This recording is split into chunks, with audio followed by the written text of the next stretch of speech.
Welcome to the stream.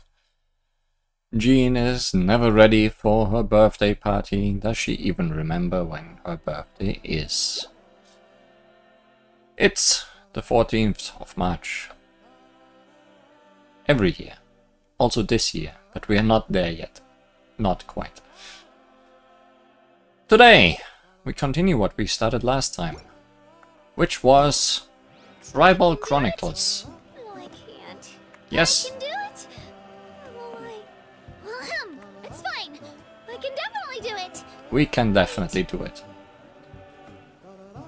Last time we did the Tribal Quest for the people of the Springs and the Children of Echoes. Today, one remains. The Tribal Quest for the Scions of the Canopy. I say one remains, but we only did the first and second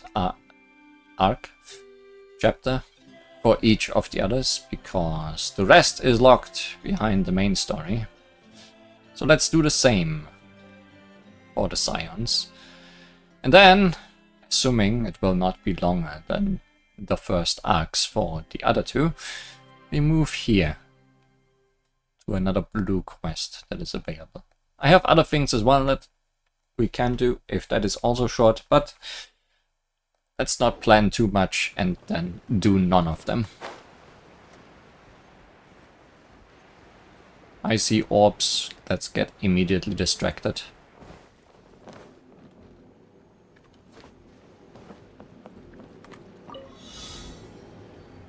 Where? Where? Okay. Down there is the quest. But where's my particles? Oh.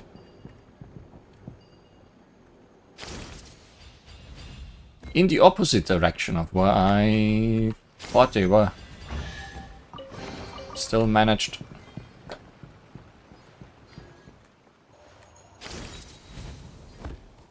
Just in time.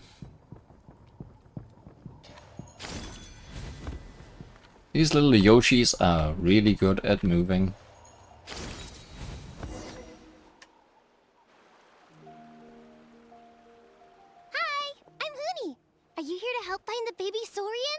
That was not the plan, but we are here now.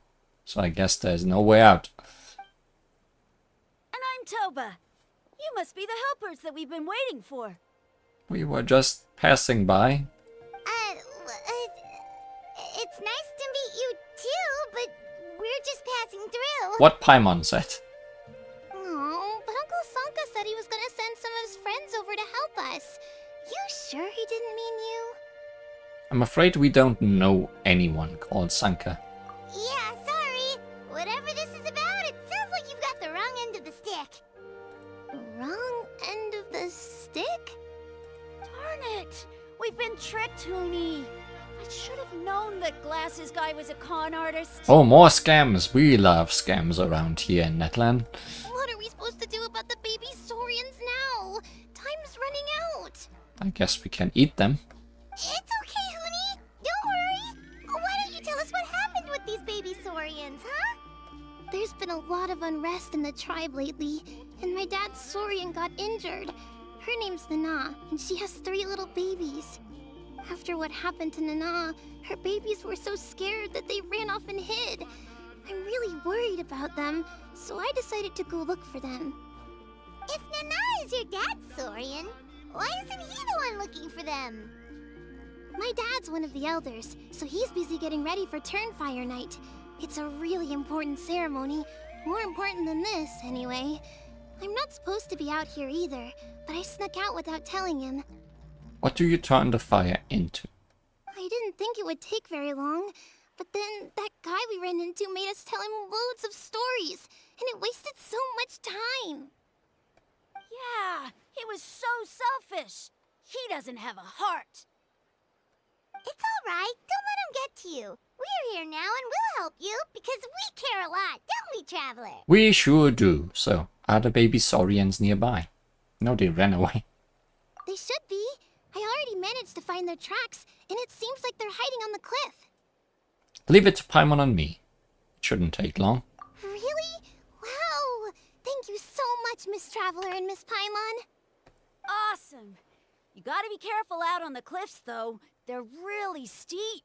Even grown-ups have trouble climbing them. We have different kinds of lizards and one weird spinny motorcycle thingy.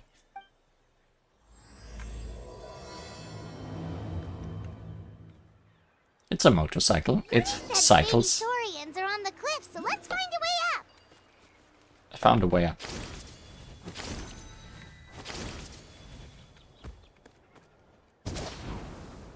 Greetings, Poggy. The Mountain King.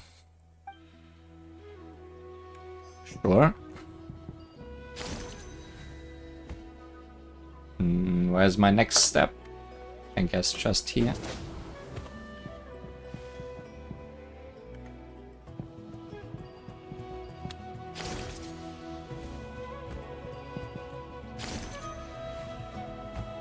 Ponini. Too high, I'm scared. Oh, can we understand them while we are in this form? Is that what's happening? I didn't realize that previously. I don't think it came up. Can we talk to our little crab?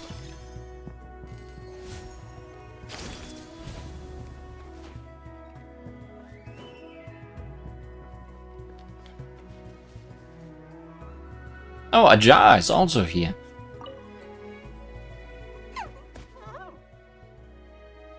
We found them! Wait, but what's that other... A how? Oh yeah, a how. Well, if it isn't the gruesome twosome who wormed their way into our servant circle of friends. Still awestruck from the last time we met? Would that be why you hastily scrambled up here to pay your respects the moment you saw us? I suppose we can't blame you. Such is the spell that our majesty casts on our minions. Are you the Mountain King? Very well. You heathens leave us no choice. The almighty Dragon Lord, Kahula shall grant you the audience that you seek. Come, pucker up. You may now kiss our feet. Your feet are only like 6 pixels. Wait, aren't you like Kenichi's sidekick? What the heck are you going on about? You're somehow managing to be even more annoying than the last time we met. Silence! Who are you calling sidekick? We are the Dragon Supreme, sovereign ruler of the Nation of Flame. We shall have you know that last time, were it not for Kenichi's earnest pleading on your behalf, you would have received not a single word of mercy. Oh, come on. You talk big, but Kenichi clearly has you under lock and key. Oh, great Sovereign, what brings you to this mountaintop? That's more like it. If you must know, our humble servant begged us to investigate an abyss incident near Hoytzitlan, and we chose to grant his request. Abyss incident? See this little lizard? Its mother, a medium-sized lizard, came under the influence of abyssal power. In her confusion, she attacked my servant's tribe, then assailed her own offspring. Yikes. So how is she doing now? She was but a lowly bug fighting against the power of the abyss. Naturally, she has departed for the Night Kingdom. Such a fragile creature. Apparently, she ended her struggle by leaping from a cliff. Leaping from a cliff? The Saurians don't take fall damage, so... My dear anemic flying ant, as addled with questions as your head may be, please keep them to yourself, and wipe that absurd expression off your face. We are the almighty Dragon Lord Kahula, not a wish-granting fountain. Anemic flying ant? You! Just you wait. Two can play at the ugly nickname game. We sense a faint abyssal energy. An evil sorcerer must be lurking nearby, but they are well hidden. If you encounter any suspicious outlanders, be sure to give them a robust interrogation. Suspicious outlanders? Wait, are you mocking us? dare you cast aspersions on your ruler, heathen? You're just lucky that our servant has such vile taste in friends. Otherwise, we would beat you black and blue, and then purple, then black again! If you're not here to kiss my feet, then get out of my sight. Do not impede the work of the almighty Dragon Lord, Kahulahau! I don't like this thing. The potty mouth on that guy! Paimon is furious! Still, good to know about the Abyss threat, huh? Wasn't expecting that. Let's not get sidetracked. At least Paimon is with me on this. But yeah, no fall damage, right? Yeah.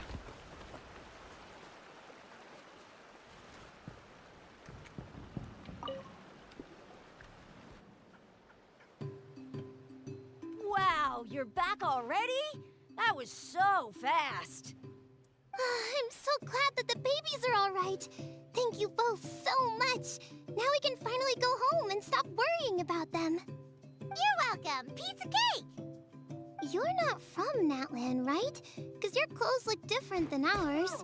Hey, you must be tired after all that climbing. You should come take a rest at my house.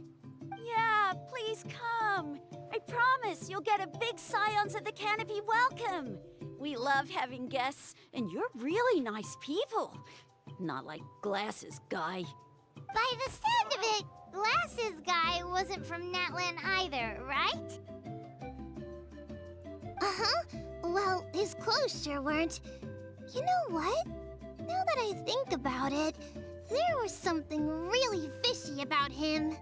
It's a good thing Traveler doesn't get any other outfits. Possibly some that resemble the other continents. Otherwise, nobody would know where we are from. Its outfits are seemingly the only thing that matters. Really? Maybe he was the suspicious outlander that Ahau mentioned. Could you tell us a little bit more about him? Sure, if you're interested. Oh, let me think. How did the conversation go again? Transition. Oh, please, mister. I've told you so many stories already. When are you gonna help me find the baby Saurians? Just one more story. One more, I swear. Why don't you tell me more about that ball of fire?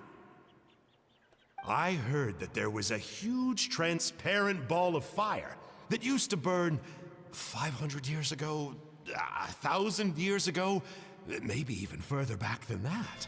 And you're asking children about. Oh, you mean Turnfire. That's where the ancient name Mollypo comes from. Oh, wow. So it was the origin of an ancient name.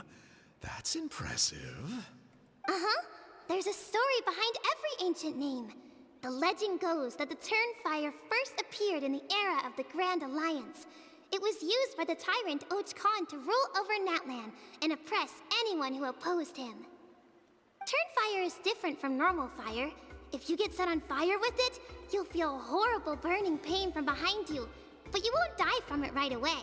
And whatever you do, you mustn't turn back to look at it. Why? What happens if you turn back? As soon as you turn around, poof! You get burned to a crisp. Well, good golly gee. I mean, it's one thing to singe someone's clothes, but burning people alive? That is a big no-no in my book. You don't say. Right? How nasty is it to burn someone from behind and not even let them turn around to look? Ochkan really was an evil tyrant.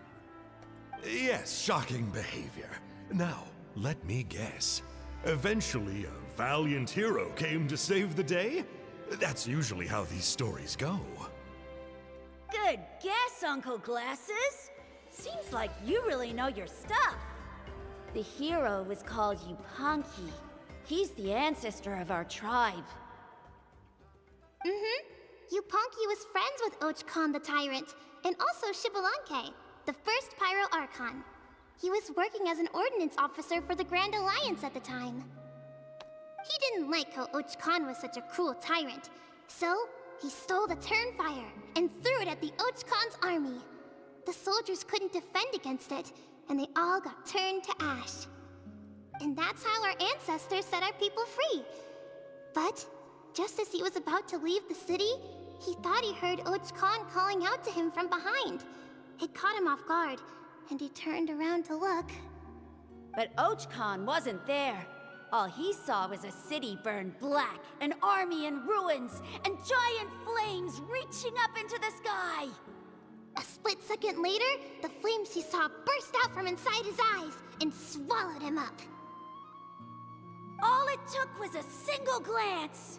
As soon as he looked back, he was burned to a crisp. The question is, was this the price he paid for stealing the Turnfire, or the price of turning back? Nobody knows the answer. But the fire that consumed Yupanqui burned more fiercely than any other. It burned for 100 days until it burned a hole right through the ley lines. And then, the flame dropped into the deathly dark Night Kingdom, where it still burns to this day. The grown-ups say that it lights up the path that leads to the next life. But for the dead to be reborn, they have to accept the flames and be purified by the fire first. It's like a final look back at your life, where you have to answer for everything you did. Anyway, that's the story of Yupanqui's Turnfire. What a nice children's story. Ah, a fine parable indeed. So, is it true? Is it really possible to find this fire in the Night Kingdom? Do you want to burn so badly? I don't know. I think it's just a story. Either way, I assume this name has been passed down in your tribe ever since? Sure has. It went to Burkina, the hero that we celebrate on Turnfire Night. But that was 500 years ago. Yeah, and now it belongs to Kanich. So we often call him Malipo Kanich. Ah, so that's his name. Kinich, huh? All right, Uncle Glasses, that's enough stories. Now, can you please go find the baby Saurians for us like you promised? I don't think I will. I would, but doesn't the legend of the Turnfire teach us not to look back? Let's not go dredging up the past. Tell me more about this Kinich guy. One more story, I swear. Starting now. This child is getting fed up with this guy. No? Careful, Toba. You look dangerously close to cursing me out right now. Tut tut. We can't have that. Cursing is for grown-ups only. Uncle, you'd better not be trying to trick us, or the Turnfire will get you when you die. How would it get me if I'm outside of Natlan? Uncle Glasses isn't from here, you know. Unlike you. Fire will get you anywhere. Huh? Wait, is that?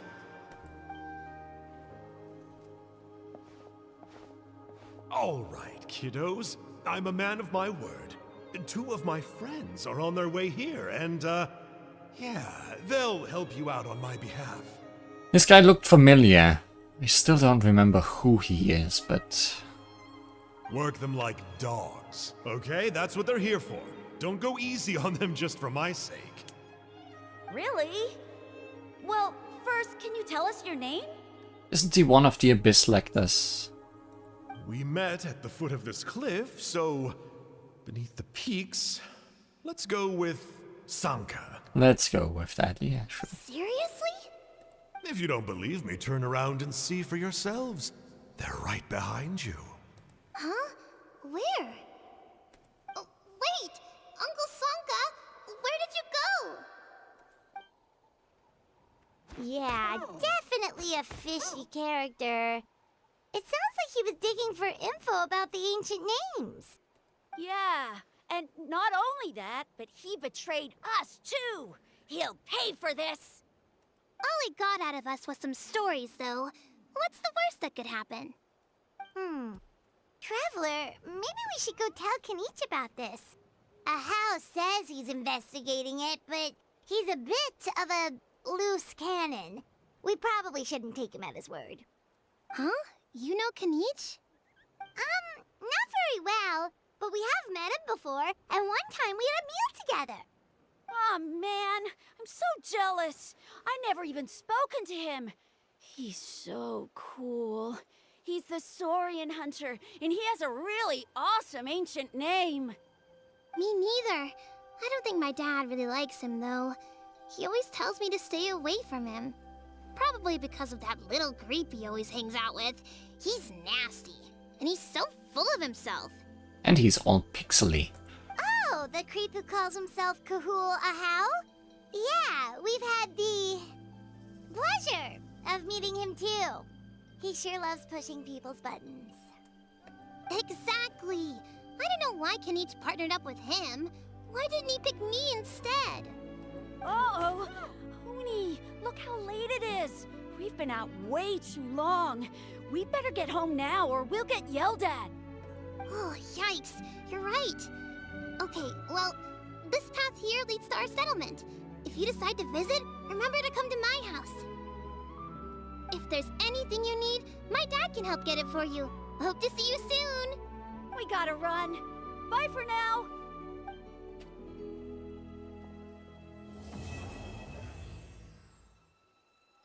Oh, guess we'll have to find Dad.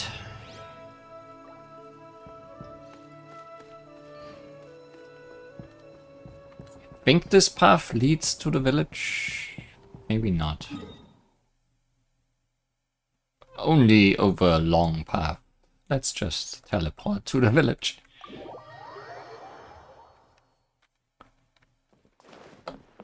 And leave our dinosaur form behind. There's definitely...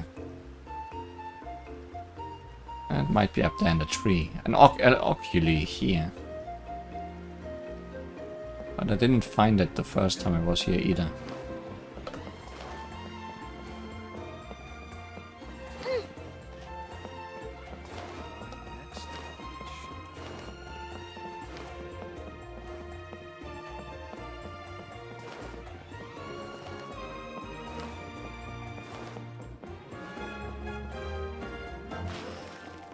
The lizards kinda look like cats.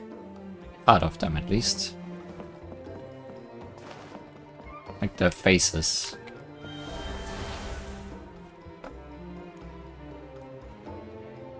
Cat lizard thingies. Oh no. Trinidad! He's dead. But he's also Trinidad. What were you thinking, going out by yourself? Don't you know how dangerous it is? It's okay. Toba helped me. And we met some kind strangers who helped us. And Kind strangers? What made you so sure they were so kind, huh? Oh, I suppose they had kind stranger written on their foreheads? Yes. yeah, actually, they did. In big, bold letters. Don't talk back to me. The Mountain King problem still hasn't been solved. What would I do if I lost you too? No dinner for you tonight. They were good people, Dad. Dinner or no dinner. Hello again, Huni. It's Miss Paimon and Miss Traveler. Dad, it's them. They're the ones who helped me. And I promised we'd take care of them if they came to visit. Oh, so you're the kind strangers. Well, Do you know who we are? Other elders do. I'm Trinidad. Apparently, you helped my daughter today, so if there's anything you need, just ask. As an elder of the Scions of the Canopy, I've got some influence around here. Now, I trust that you're sensible people who know better than to take advantage of their host's generosity. We just happened to be passing by, so we lent her a hand. It was nothing. All we're asking for is 1 million more. Yep, just helping a neighbor. We're not looking for anything in return. Oh? Well, let's hope so. Dad, please. They're not bad people. They've eaten at the same table with Kenichi before. Be nice to them. I thought he doesn't like Kenichi. Kenichi? Wait! I heard that 2 mysterious travelers from afar showed up at the Stadium of the Sacred Flame. Are they you? Yes, I'm one of them. and Paimon's the other. I do apologize. A lot's been going on in our tribe lately, and I suppose the pressure must be getting to me. I can't believe I was so rude to you. I feel ashamed. We got off on the wrong foot. Can we, start over? That's quite the 180 you did there. Oh, now we're talking. Seriously, though, don't worry about it. Already forgotten. We're just happy to see Huni got home safe and sound. Oh, you just arrived, I take it, and it would be my honor to give you a hero's welcome tonight. Careful now, that's quite an about-face. We've heard that kind of thing can lead to spontaneous combustion around these parts.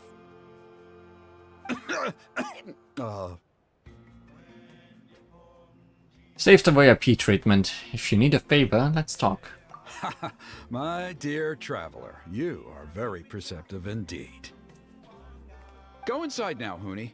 Dad's got some important business to discuss. Okay, look after Miss Traveler and Miss Paimon. They're very special guests. Well, we'll hear you out, but we can't make any promises that we'll be able to help. Well, this is a matter of utmost importance. Please, allow me to explain. For many years, our tribe has celebrated the Turnfire Night. It is a traditional ceremony among the Scions of the Canopy in which we remember our ancestor, Burkina, and his companion, Kangamato, the Mountain King. Burkina was a hero who bore the ancient name Malipo, and Kangamato was a powerful Yupanqui warrior. Together, they fought against the Abyss. Notable, an Abyss Lecter.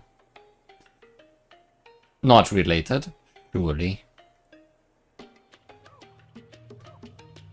Also, I think that's possibly the Yupanqui that's also a boss in this area. Or maybe related. They were victorious, but it came at a great cost. Burkina paid with his life. The Mountain King survived, but was contaminated by the Abyss, and he remains in hibernation to this day.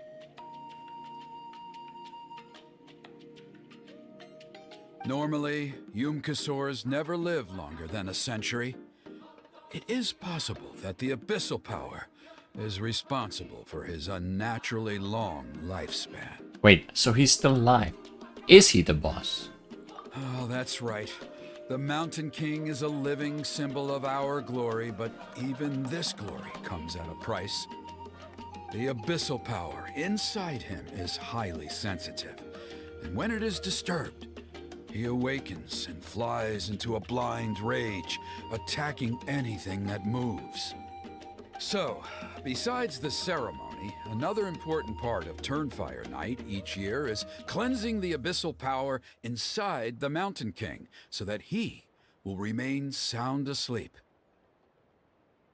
However, Abyss-related incidents have been on the rise in Natlan lately, as I'm sure you're both aware. As a result, it has become increasingly difficult to keep the Mountain King in hibernation. Only 5 months have passed since the last Turnfire Night, and he's already showing signs of instability. Has he woken up again? He has. We managed to contain the situation by performing a makeshift ceremony right away, but it was a close call. He could reawaken at any moment. Also, he attacked and wounded my companion, Nana, during the ceremony. She became contaminated by the Abyss as a result and... Jumped off a cliff. We heard. Such a tragedy. We're really sorry for your loss. Yes, and Nana wasn't the first. Anyway, right now we're preparing for an exceptional Turnfire Night ceremony, and we need to find a suitable flame bearer. From what I've heard about your adventures, I believe you would be perfect for the role. Don't you already have a flame bearer in the tribe? Of course. Plus, he's a bona fide hero who inherited the Malipo name. Oh, you mean Kanich? Yes, he's the one. A hero, worth his weight in gold. And unfortunately for us, he's all too aware of that. No prizes for guessing what he said when I asked him to host a Turnfire night outside of the annual schedule. An exceptional ceremony? Oh, I'll have to charge an exceptional price. I swear, no other concept exists in that boy's brain. At least he's predictable. Walk over to Mora and he's all yours. I'm not the one to usually talk about people behind their backs, but I'm convinced the Wyub got hit on the head and took a wrong turn the day it chose to give that ancient name to him. I mean, have you ever heard of a hero whose mantra is, "What's your asking price?" I didn't have that impression of him, but it kind of fits. Oh, and don't get me started on that insufferable Ahau he hangs around with. Thinks he's God's gift to mankind. Pompous fool. Yeah, Paimon has to agree on that last part. Same. Anyway, the fact is, the ceremony can just as easily be done without him as long as we can find someone else. And besides, you two seem like much better candidates. So, what do you think? What's in it for me? Why don't I try to talk some sense into Kinich for you? Well, there's only a few days left before the ceremony. We can't afford to waste what little time we have on negotiating with him. No, I much prefer if you would consider taking his place. Alright, guess there's no other choice. Wonderful! I can't thank you enough. Huni was right about you. You have kindness in your hearts. Yep, it's written in bold on my forehead. Come with me to the other side of the mountain. I'll bring you up to speed on each step of the ceremony. Less experienced warriors, I'm sure you'll pick it up in no time. Act 2 starts. A hero's right. Meanwhile, Achoo! Curses! Who dares insult the great Kahul Ahau behind his back? Oh, great Kahul Ahau, bless you. I do not like that those two are hanging out with him. Shut your filthy mouth, worm of the abyss! Your putrid words defile the air we breathe. You make the almighty Dragon Lord, Kahul Ahau, sick to the stomach. But it seems they know. Speaking as a member of the Abyss Order, that's music to my ears. Exactly the kind of reaction we're going for. But on a personal level, I gotta say, it's pretty hurtful. Yeah, we know you. Ugh, never have we heard such brazen blustering from someone who is inches from death. Up yours, Four Eyes! We spit in your face! Okay, well, that I am at a loss to explain. How do I manage to stay so chirpy and cheerful? I can only guess it's some kind of powerful magic. I'm assuming it's the guy we met in Enkanomiya a long while back in Inazuma. But I digress. Mr. Kinich, I admit it, you, sir, are a legendary hunter. Still, the only reason you caught me is that I was reluctant to run away. You see, I'm very interested in the lore of your tribe. Okay. Is that it? Kay? Aren't you intrigued to know what it is about you guys that prompted a visit from the Abyss? It's the extreme sports! The other day, I narrowly avoided getting hit by a very brave soul who just leaped off a cliff. I think you call it bungee jumping? Anyway, I was very impressed. That is what I call embracing the spirit of adventure. He is just a fanatic. Look, I even did a painting inspired by the bravery and freedom of the Scions of the Canopy. You scum-sucking swine! Ugh, I swear, if you go bungee jumping, it'll be without a rope! Oh, like the dinosaurs. Head first off the tallest cliff, with a band of hunters on your tail, and nowhere left to run, and a bottomless cesspit waiting for you on the ground. You say that, but I get the sense that Mr. Kinich isn't planning to take my life right now. On top of that, I'm tired of spying on you from afar. So why don't we just negotiate a comfortable operating distance that works for both of us? I've heard that the most important thing in human relationships is to respect each other's boundaries. What do you say, Mr. Kinich? Or you could tell me what it is you're really after. What? And then I'll name my price. Meanwhile, back with us.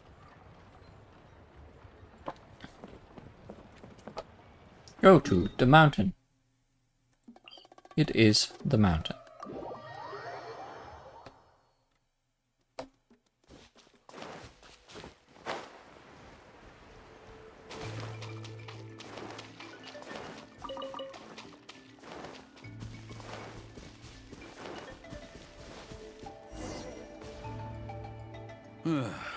The abyss contamination is back. No surprises there. No doubt that explains the Mountain King's recent activity. See those torches over there? Those are the Sacred Flame offshoots that we requested from the Stadium of the Sacred Flame. They contain the power of the Pyro Archon.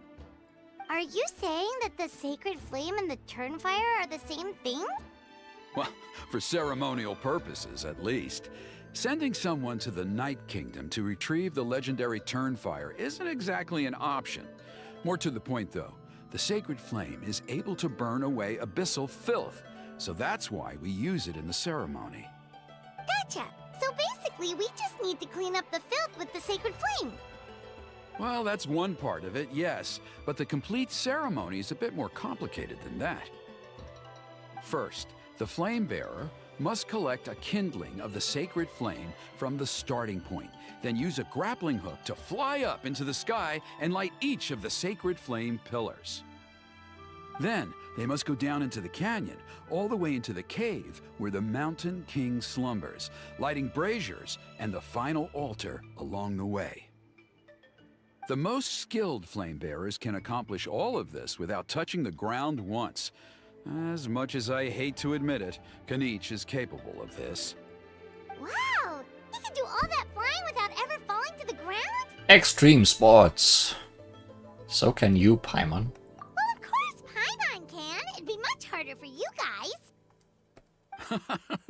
Well, don't worry. It's not a requirement of the ceremony. You're allowed to touch the ground. The only thing you're not allowed to do is turn back. Or you'll burn. The flame bearer must always keep moving forward. You can't skip a pillar, then come back to it after lighting the next one. To do so would be to disrespect our ancestors. So, what actually happens if you do turn back? Surely the fires don't just go out. If you're not careful, you might get burned. What about today then? Does the same rule apply? Yep. Oh no, don't worry. Today is just a practice. The order doesn't matter. You just need to take the sacred flame, cleanse the filth, then go light all the braziers. Are you ready? I guess I am. I'll repeat all the key points again. Gather the kindling, cleanse the filth, and light all the braziers. I'll wait for you at the end. All purifying sacred flame. Smaller flames split from the Stadium of the Sacred Flame, intended for the Turnfire Night ritual, conducted by the Scions of the Canopy. They contain a blessed power that dispels the darkness. Interact with lit braziers to obtain the sacred flame's protection, then collect and throw flame grenades to cause explosions that will scatter the abyss's power. While under the protection of the sacred flame, you can approach an unlit brazier and ignite it.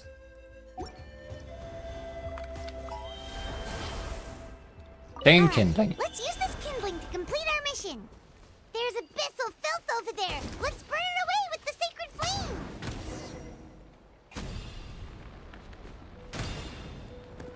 And then fell over.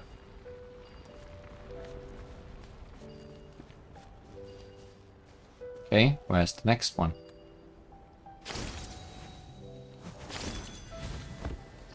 Here. Oh. Okay.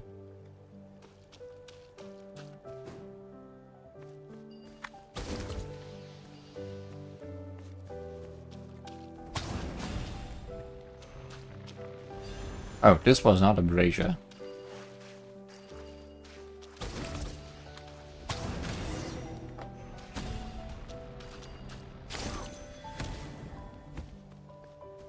Here be dogs.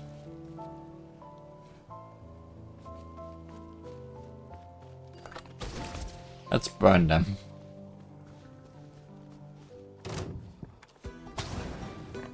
I missed. I thought it would go on the ground and spread out.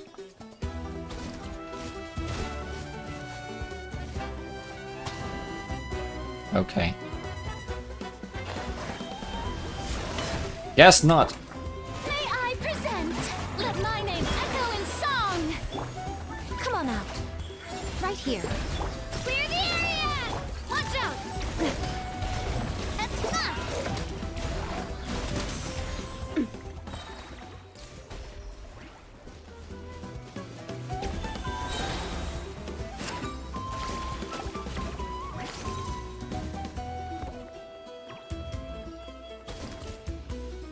Why are you angry? You get caught in the crossfire.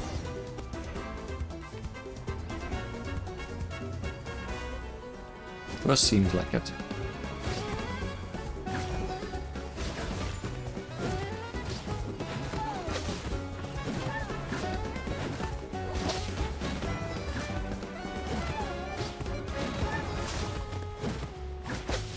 This is just bullying.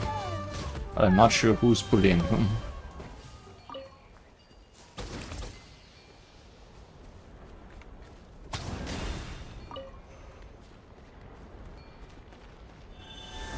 I'm switching to one that is not as hurt.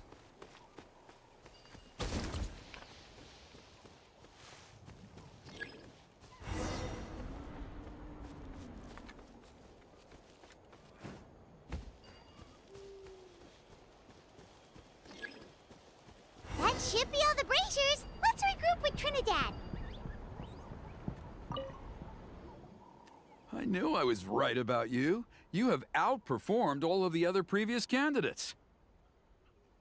If there was an ancient name for outstanding flame bearers, I'm sure the Wyab would consider you for the honor. Paimon could probably get the job done too. Yeah, although it would probably take Paimon quite a bit longer. All right, now there's still a few days left until the ceremony, and I should probably get back so I can inform the chief and the other elders that I have found the flame bearer we need. Oh, you mean they've still got to sign off on it? Some of them are still hoping we can come to an agreement with Kinich, but that's only because they haven't seen you in action. Still, I'm the one responsible for securing a flame bearer, and my recommendation is you. Just for Paimon's own peace of mind, are you sure it's not going to be a problem having Outlanders take on such an important role in your ceremony? See that place over there? There was a time, long before the age of Burkina and the Mountain King, when we, Scions of the Canopy, called that our home. I saw those ruins. I did not exploit them yet. After a period of upheaval, our ancestors were forced to move away. Now, it has become a place where our youths go to develop courage and kindle a spirit of adventure. So extreme sports. If we fail to keep the threat posed by the Mountain King at bay, it might not be long before we have to move again and find a new home. So, to answer your question, I think everyone will agree that you are the right choice. Fair enough. Desperate times call for desperate measures. I'll need you to drop by my place at some point before the ceremony, if that's all right. There are still a few final details that we need to discuss. Okay, see you later then. You have my gratitude. We've helped out with a lot of other local festivals before, but this one feels a little different. Anyway, let's take a break before heading back to Trinidad's place. We are being watched. It's worth noting that Kinich is the only one that has so far appeared in the tribe story. from the playable characters so far.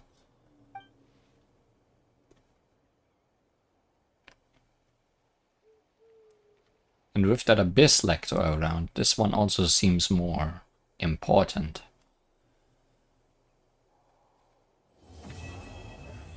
Act 2 complete, and I'm assuming once again I cannot do Act 3. Yeah, there is no quest mark around, no more.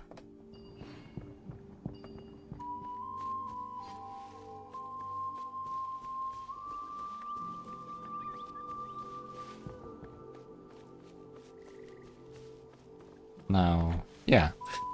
Look what we have done, Night Owl. This could have made us something. And don't try pinning it all on me. Got plenty of substitutes. Rawr. I saw that dialogue once. And saw you popping out. So I guess this is something we should be doing as well. While we are right here. I saw it because I was collecting these. Let's beat up some people, as we want to do. Alright, Let's hope you let's put up a finish good it. fight. Wait a second. What are you rascals thinking of doing? Show them. Shower me with praise! Attack! That's the way.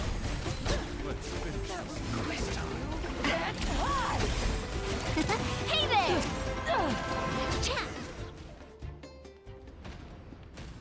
Ah, you're tougher than you look. Mouse?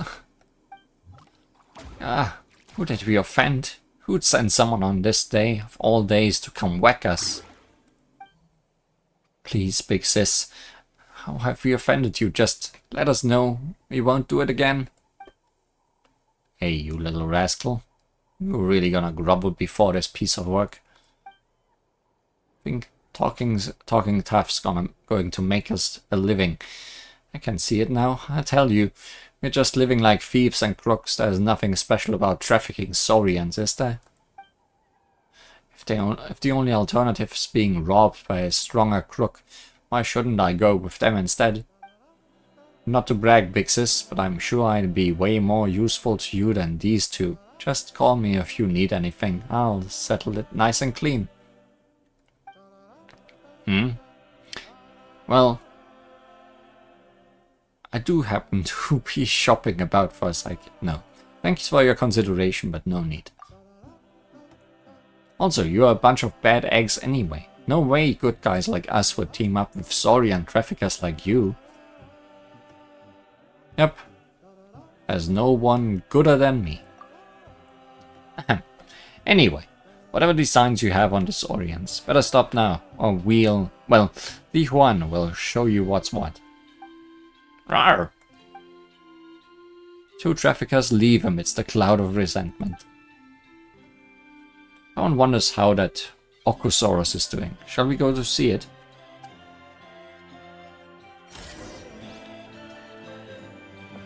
So, is this gonna be a bigger quest? Weighty Wings.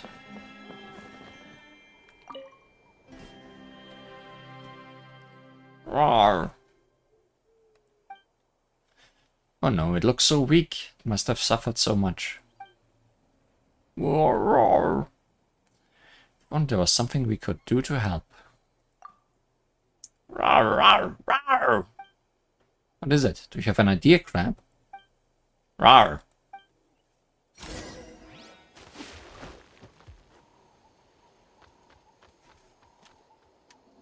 Follow your buddy. Looks incredibly weak, and there was some way to revive it.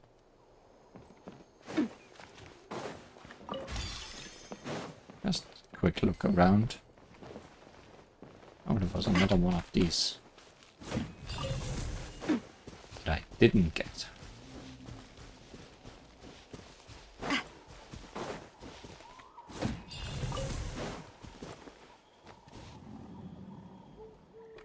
Rawr, rawr. You think Ambercore flowers might help it out? Rawr. Sure, we can give it a go.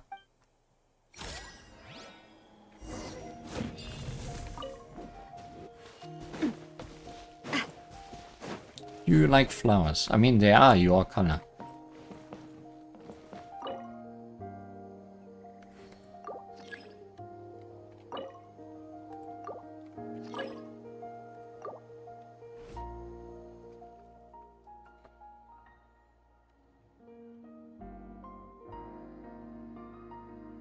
Bird. It's pretty. Wonder if that will also be related to one of the tribes. Rawr, rawr. Maybe we'll get infinite flight. Looks like it's kinda reinvigorated. Heh, flew away just like that. Guess it still doesn't trust us, huh? Trust isn't built overnight, you know. That's true. We had to work hard to reach the understanding we've got with Crab too. Rawr, rawr, rawr. It's not like we did it to earn its gratitude or anything, don't you think, Crab? Rawr. You are a generous little Saurian, aren't you? Just like Paimon and Li Huan. Okay, it was just a little quest. That's fine too.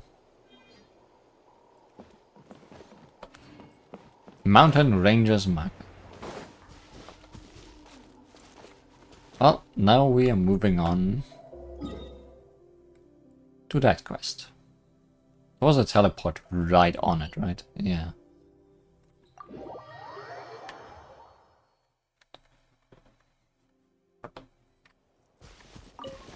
That guy's looking lost. Are you okay? This is a big problem, man. Haha, what terrible luck. Still, wouldn't this make for a pretty interesting story opener? T2, the tribe's old storyteller, spoke of what he had seen. On the day of that great earthquake, he saw the giant shadow pin plunge beneath the earth, and that was how all the calamities began. Well, this person sure is spouting some scary stuff. Ah, yes. You've sure gotten slow, didn't even notice them until they were right under your nose. That line from a story I read recently made a real impression on me. Still, you ask me, eavesdropping isn't usually considered a sign of virtue. Don't blame us, you were the one talking super loudly, while walking up and down. Rawr! Really? Well, that makes things awkward. And hey, come on, little fella, why are you backing these Outlanders? Just whose side are you on? Rawr, rawr! Alright. Still, it's quite the strange little ensemble. 2 Outlanders and a special little Teptelisaurus. That social studies bookworm sure would love to see this. Wait, you can understand what Crab's saying? Understand Saurian speak? Ah, you've got to be kidding me. No one can do that. What do you think they'd say anyway? Hello, my name is Crab. But I'm one of the children of Echoes, and we are always around Teptelisaurus. You can figure out what they are trying to communicate from their eyes, their expressions, and the humming noises they make. Anyway, introductions are in order. T2, that's my name. Paimon's Paimon. And I'm Li Huan. Rawr! And this is Crab. Since we've introduced ourselves without a fight, that makes us friends. And word of advice from a friend, this place is dangerous. Why don't you head over to the People of the Springs instead? They've got it all over there. Hot springs, relaxing music, chicks and hunks in swimsuits, the works. All we've got here is a couple of huge stone pillars. It even sounds boring. What? Now those are big stone pillars. That's not the response I expected. In fact, that's a worrying amount of excitement about big stone pillars. It's been doing poorly of late, I'm afraid. The shadow pin's spirit was weakening, and the shadow it should have pinned in place would soon silently slip away. You know what? That would make a good starting point for a story. Arr? Ah, sorry, got a bit carried away thinking about stories there. Telling tales is my responsibility here in the tribe. And after so many years, it's time for me to come up with some originals. And of course, something just had to go wrong with the shadow pin just as I was a few days into my musing. Because why would it ever rain when it could pour? So, will the rock fall down? Now, fair warning. That bit's just speculation. Things might not have gotten that bad yet. But some accident has indeed happened with this pin. One I can do nothing about. Is there really nothing you can do? Well, I could make a record of it all as an eyewitness. That way, I'd also have a new tale, I guess. Rawr. Wait, we've just given up already? Actually, there's something else Paimon wanted to ask. Why is the stone called a shadow pin? And what's this shadow? Were I telling the children a story, I'd say that the Wayop hung the pins here to pin the shadow of the Volcano Lord in place. Mountain Lord, Volcano Lord, all the lords. But that which is sealed beneath them is, in truth, the abyss. It's always the abyss. That's how most tales in Natlan are. Their embellished narratives held up as warnings, and all their rhetoric is a kind of metaphor. Wait, so you mean the abyss is actually sealed below here? That's right, and 2 out of 3 small shadow pins have recently floated up. Perhaps when the fur flows too, all the evil beneath the earth will come up surging like a tide. You have 3 of these? 3 small and 1 large, actually, and this is the big one. The others look nothing like this. Wait, if the story's true, can't we just solve the problem by pushing the 2 pillars that have floated up back down? Ah, what an amazing idea. Ah, if only you were the first to think of it. In fact, lesser shadow pins have floated in the past, and according to the stories, that's exactly how it was handled. Things are trickier this time, though. Where the abyss is involved, we can't stand idle. That's right, we've solved a whole bunch of similar problems before. We're experts now. Really? Not that I'm doubting your abilities, that much I could tell just from how you move, Li Huan. I mean to say, are you really willing to help? Since it's the abyss we are talking about, even I can't say for sure how dangerous things could get.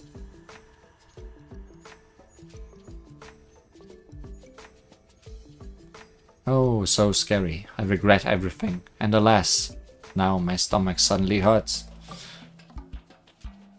Hey, stop it. And Paimon's just complimented you too. Also, your acting is terrible.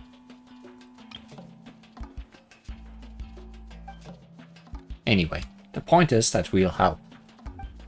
Rawr! See? Crab agrees as well. Ah, like a flame that appears in the darkness, so too will heroes rise up in times of great peril. Human possibility shines through in glory at moments such as this. You know what? This could make for a great story too, indeed, Li Huan. You've got some traits that even those storied heroes don't have. I'm looking forward to this, I must say. Let's go then, dear heroes. Let's go and check on our floating shadow pins. Where may these be? That away. Mind if I pick stuff up along the way? That's explosive. If I pick stuff up along the way, I mean I'm gonna blow up some enemies. Hey there! A proper send-off from Despina with love. Coming at ya! Don't think I'm not noticing. These things are involved again.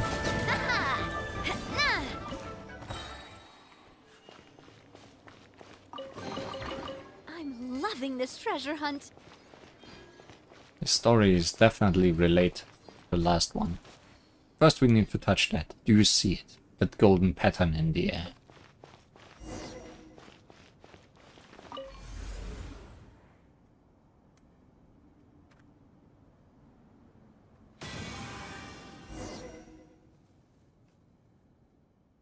This is the first of the lesser shadow pins. The condensed solid phlogiston lies scattered, and the iridescent inscription on it has lost its constraining powers.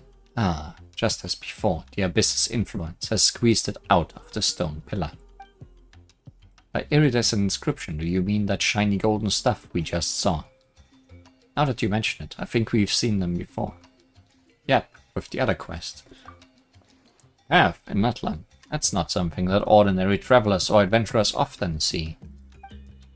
Ancient legends tell that before the idea of Natlan was even born, when this land was ruled by the ancient dragons, the language by which they wielded phlogiston was these iridescent inscriptions.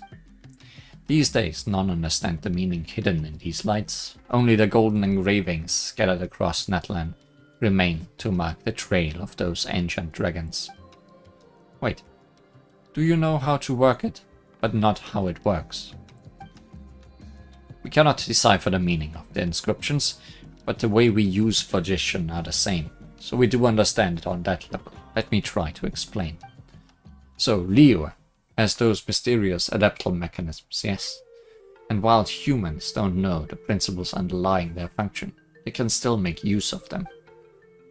That's more or less what I'm talking about, despite the imperfect analogy. So that's how things are. Rawr! What is it? Is your stomach upset? Rawr! Come on, does this even look like a stomach problem? Crap, do you like those shiny golden things? Rawr! They're not for eating though. It sure likes it though. I'm on doubts they could be eaten anyway, but still, watch what you chow on, right? So much to say that we'll need the shiny iridescent inscription to push the pin back down, right? Correct. Think of the inscription as an eggshell that has been shattered by the expanding abyss. We need to find the broken shards and fix the shell. Only then can the abyss within be sealed.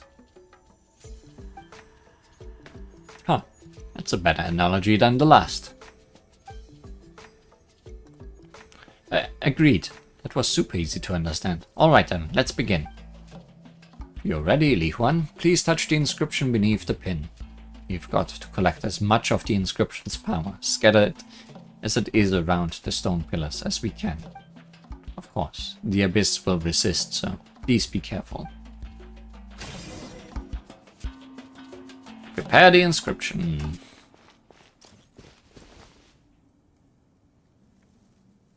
Oh. Prepare the inscription.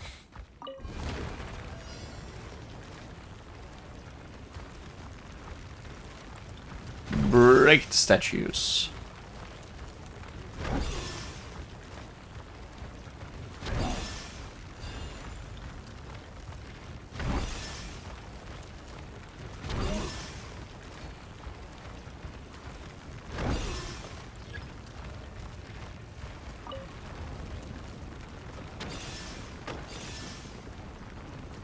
Now they're breaking themselves.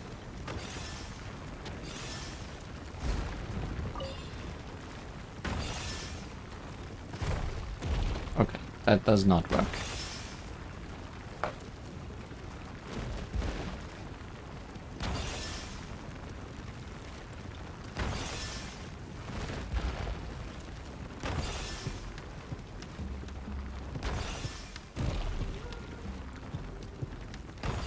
So much to break.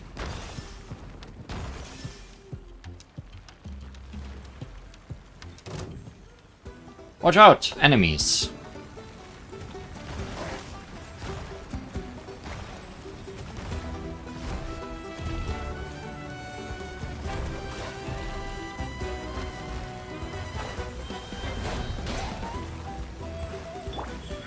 Right now, emerge.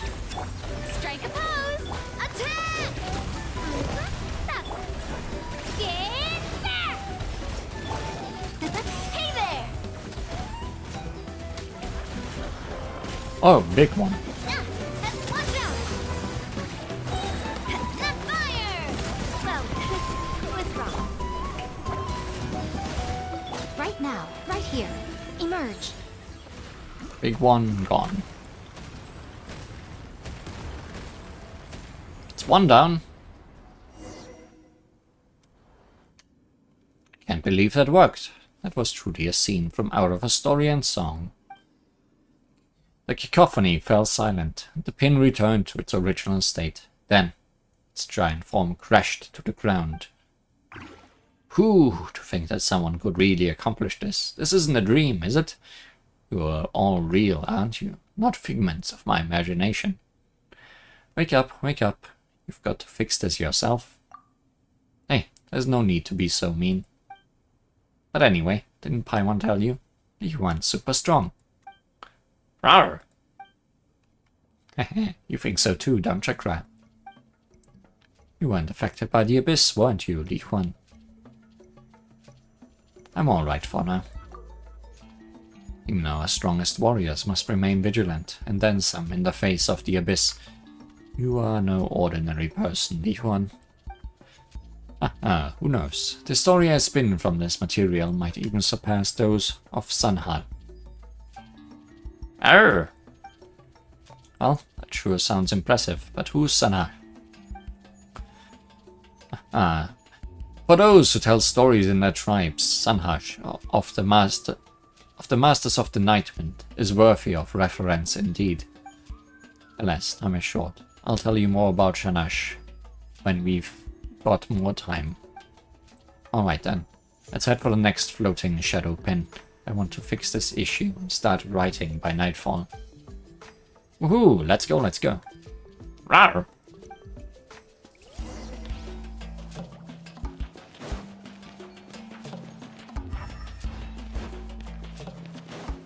I guess that's fixed. And also we made new passages around here. By breaking away this wall. Although that doesn't seem to be much of interest. Well, some interest. Go on. Open it up. Show me what's inside. Seems you liked that statue. Grab. Where are we going? A bit in that direction.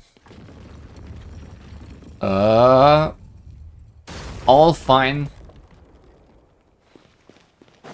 That's just nature telling us to go this way.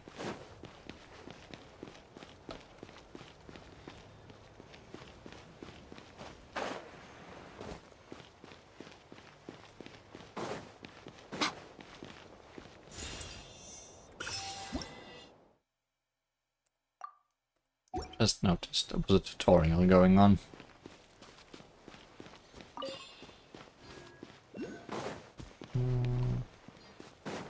Oh, it's these flowers that are... these succulents that are growing here. And more people that are waiting to be beaten up.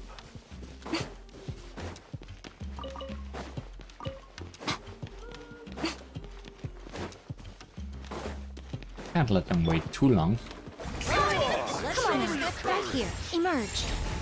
Let the world collide! Drilling down! Watch out! Tap. Right now, right here, right now. A sight to behold.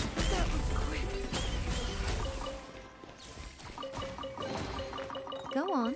Open it up. Show me what's That was a inside. lot of stuff.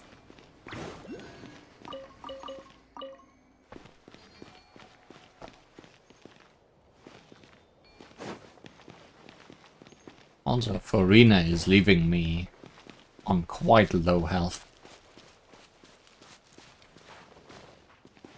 Considering I have 2 Geo characters, I'm mostly gonna be under a shield anyway.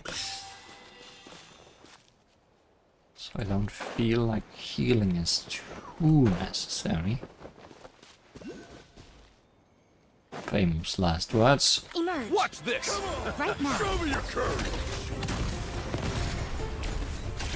Coming at ya! Forget it!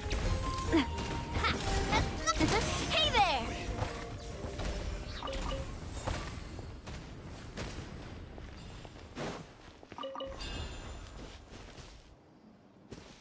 Okay, that actually is below. Oh yeah.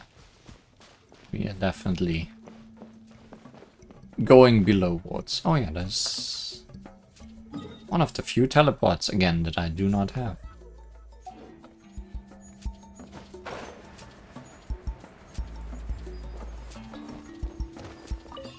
Just like before. Don't forget to touch that.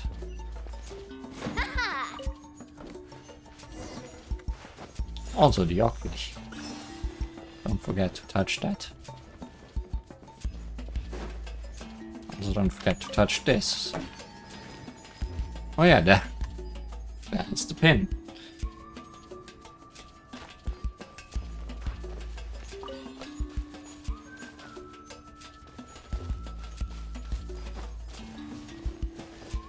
Is this one bigger or does it just look that way? Also, it is being protected. Greetings. Right here. Emerge. Watch out!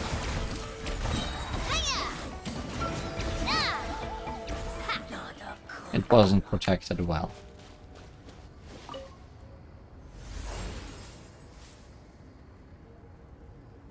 Camera. Okay. Surely that's fine. What happened? Strange, the golden pattern flew right over, just as before, but the inscription hasn't appeared beneath this pillar. Why is that? That indicates that not only has the inscription been squeezed out, but it's also become fragmented. This is bad. We need to find any scattered bits, and fast. So, where do we find them? I don't know either. In the caves around here, I'm assuming, as there's an opening there. Huh. They should still be held down by some power, despite being scattered, so my guess is that they are nearby. Maybe we just need to look around. Rawr, rawr. You wanna go over? We're doing something important right now. We'll play with you later, alright? Rawr. Do you mean that the inscription is over there? Rawr. Oh wow. I've heard that even now there are still Saurians who can sense an inscription's power. I always thought it was hearsay. Could it be true? Well, ours is special with this red mark. I suppose you really are no ordinary Teptelisaur crab. So, you can do that too, huh? You've got some way to go before you can be as good a guide as Paimon. Paimon's jealous. Says who? Paimon's way more broad-minded than she looks. It was just her way of praising him. Arr, arr. Little guy didn't catch that at all. If only he was a little smarter. I'm sure he'll understand someday. Precisely. Those in the tribe responsible for Saurian care always say that it takes time to truly establish a rapport with them. The secret to success is as follows. Exercise patience and constantly communicate. Whether humans wish to understand Saurians or Saurians humans, they both need lots and lots of time. True, just like Paimon didn't get what Crab was trying to tell us just now either. Sorry, Crab. Rawr, rawr. You're quick to reply there. Paimon will give you that. Alright, we'll follow you and see if we can find any golden patterns. Find the inscriptions. They might just be all over.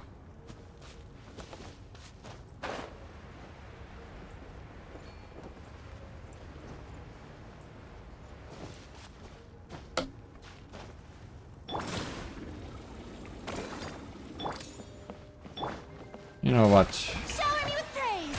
Let's heal a little bit. Even though it's not gonna last.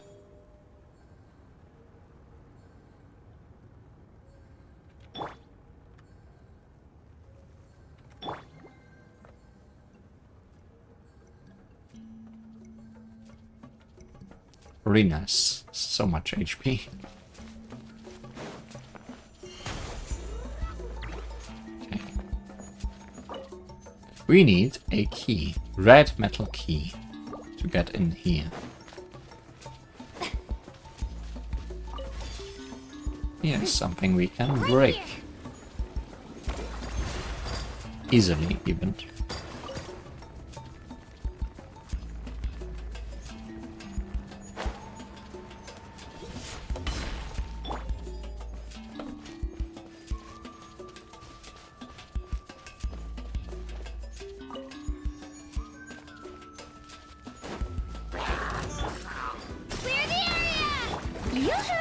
Right now.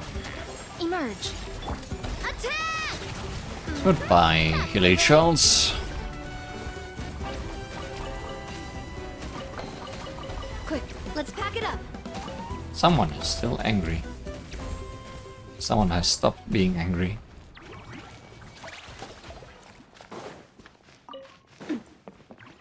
Oh yeah, there's a whole mining system around here.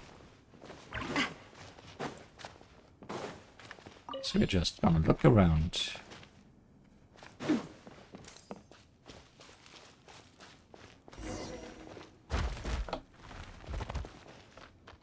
Guess there's one around here. Few are popping out. Yeah, coming at ya. Right now, emerge.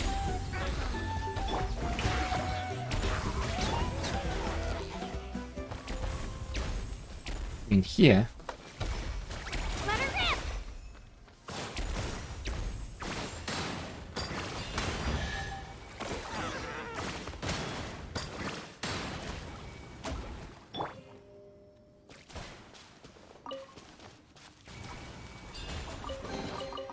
I'm loving this treasure hunt. Well, be careful. Wait, not climbable? Really?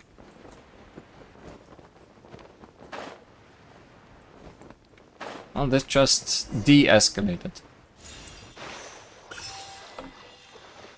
Or de-elevated, is what I wanted to say.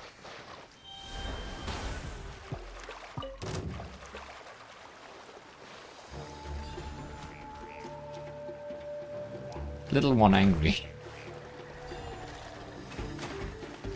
Little one's angry. Did I pick mom?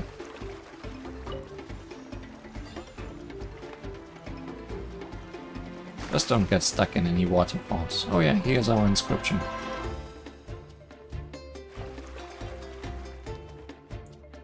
What now? The water suddenly... Are you telling me this thing cannot dive? Really?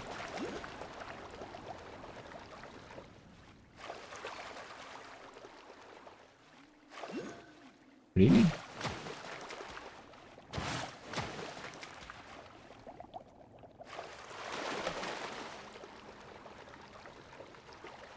Why can't the water lizard dive? That seems unusual.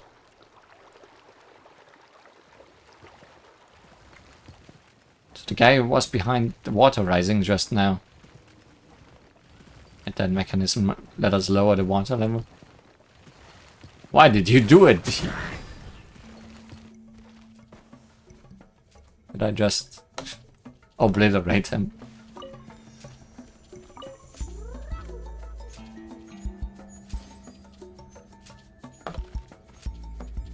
And it broke. These ruins are very old. Good thing it didn't break when the other guy operated it. I guess there's more around.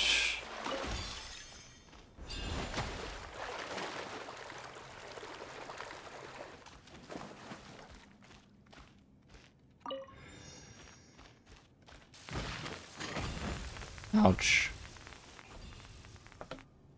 Just blow everything up.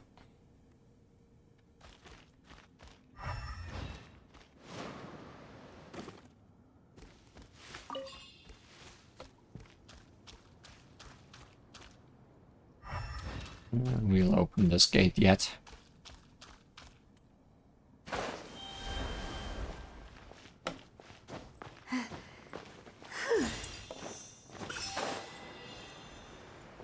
The second pin, definitely more work than the first. Always you guys. Show them. Right here. Emerge.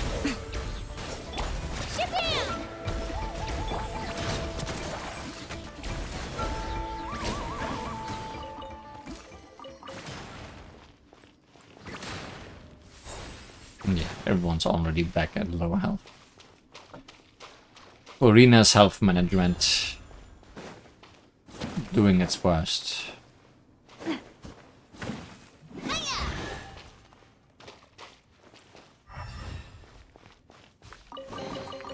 I'm loving this treasure hunt. Oh, can we open the gate now? Yes. Not like there's much reason to ever go back in there, but... touch.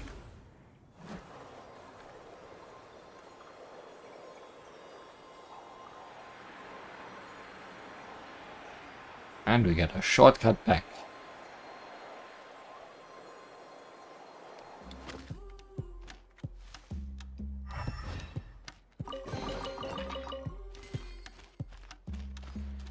Anything in here except lizards and mushrooms?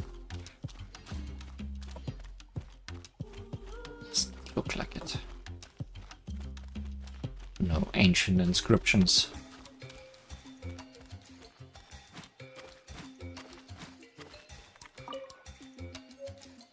Oh, and the red metal key. So we know where to go next.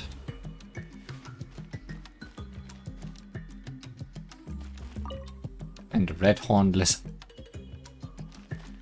I think we are done being in water.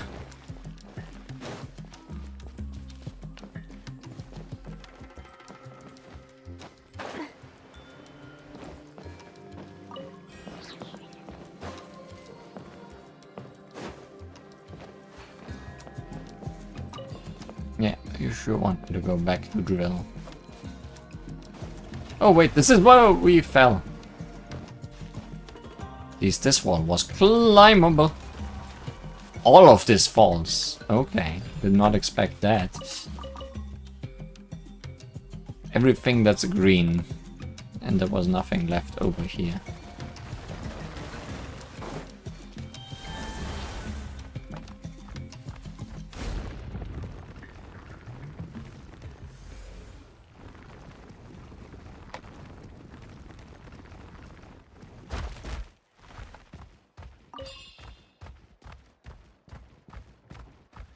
I mean, there's also over here.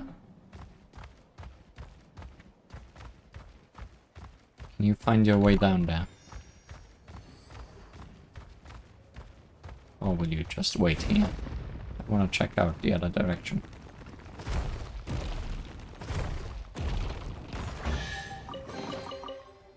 Especially if it is just that and nothing else. Doesn't even seem like there is an up.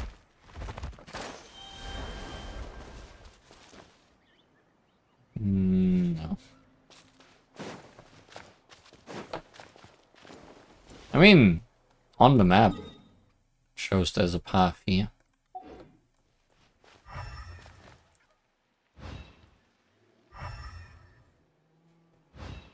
There might be a path up there. Let's just quickly... I mean, there's a gap here. No.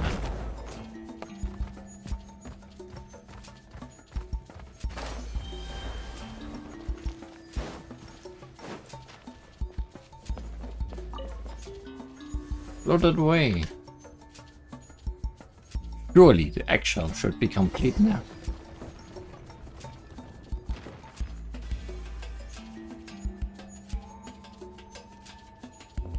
Okay. We have that now. Let's check what's behind the door though. Clearly that's more important than whatever is up with that pin.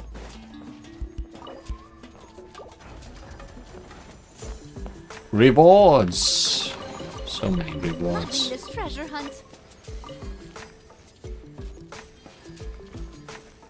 Nothing else though, just rewards. And graffiti.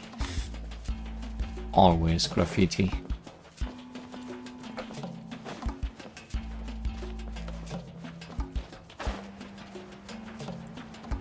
Hopefully the floor won't break away here. It's all looking so square-shaped again.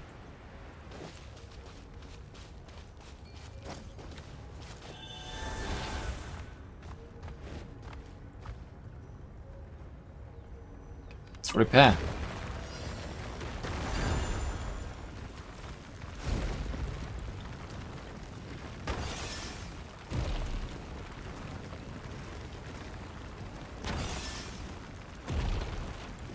I think I was supposed to do it like this last time.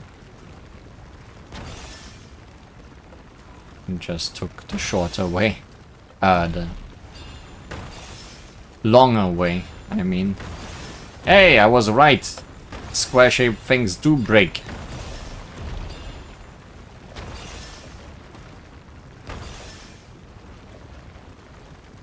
I have situational awareness.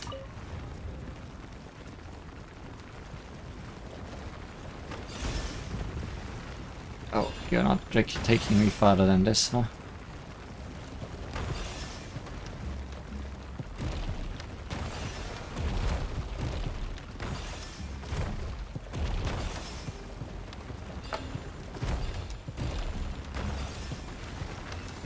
One of them left. I guess that broke it.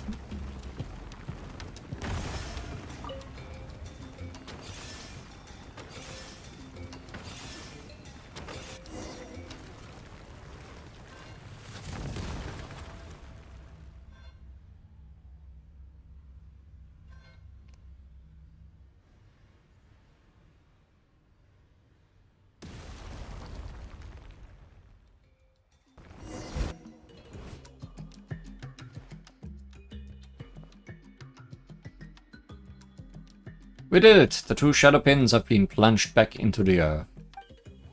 Rawr! Nice work! Another round of applause couldn't hurt. I clapped my hands till they fell off if I could, but then I couldn't write another story, so forgive me for not doing so. Still, I assure you that in my heart, naught but bones remain attached to my wrists. Rawr! Yeah, that's getting kinda creepy. Really? And here I thought that kids these days liked their stories with a little dash of darkness. Watching the shadow pin burrowed back into the ground really takes a load off my soul. Long-standing tradition dictates we now only need to check the 3rd lesser shadow pin and the greater shadow pin, and we can call this a job well done. Abyss successfully busted, not to return for a good long time. The rest of this trip should be quite safe, so feel free to come along and chat with me. I'd like to know the heroes I'm inscribing into our tribe's stories better, you know. In that case, you've gotta say something like this. The mighty Paimon was as tall as a mountain. In that case, I'd like to be as large as 2. Hey, what you mean by that, little guy? You wanna be as tall as 3 mountains?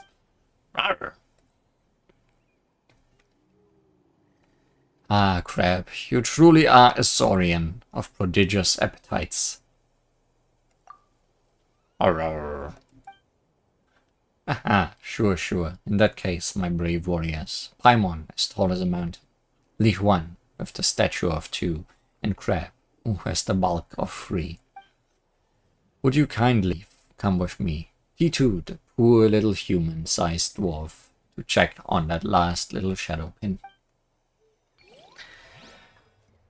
You're being so happy about it, but I am worried that might not be so easy.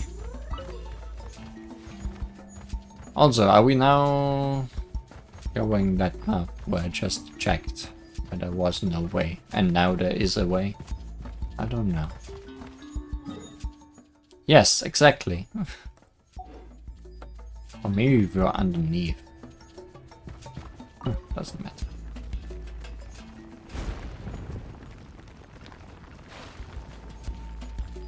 Is that the last shadow pin? It looks quite crooked to me.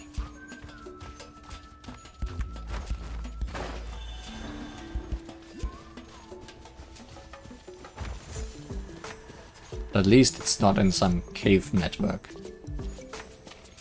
Also, there's something to activate there. And this one has just deactivated. Wonderful. It's solid, almost as if it was grown from the very soil, more robust even than the roots of the great mother tree that grows beneath the sides of the Canopy's mountain cliffs. Now I can head back and take up my shift in peace. Of the 3 lesser shadow pins, the most reliable you remained. If I should ever pen a tale about the pins transforming into lovely tribeswomen, you shall be loveliest among them. Oh? Wow, so you were the one most interested in stone pillars all along, huh? Shocking. Hey now. That's ignorant speaking. Here in Natlan we believe that pure spirit and intelligence dwell within all things. For us, things taking on human form is a most traditional theme.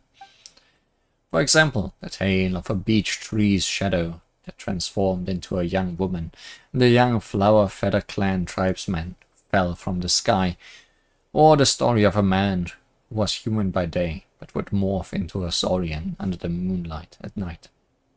We don't even need moonlight for that. Did you watch us when we transformed a million times?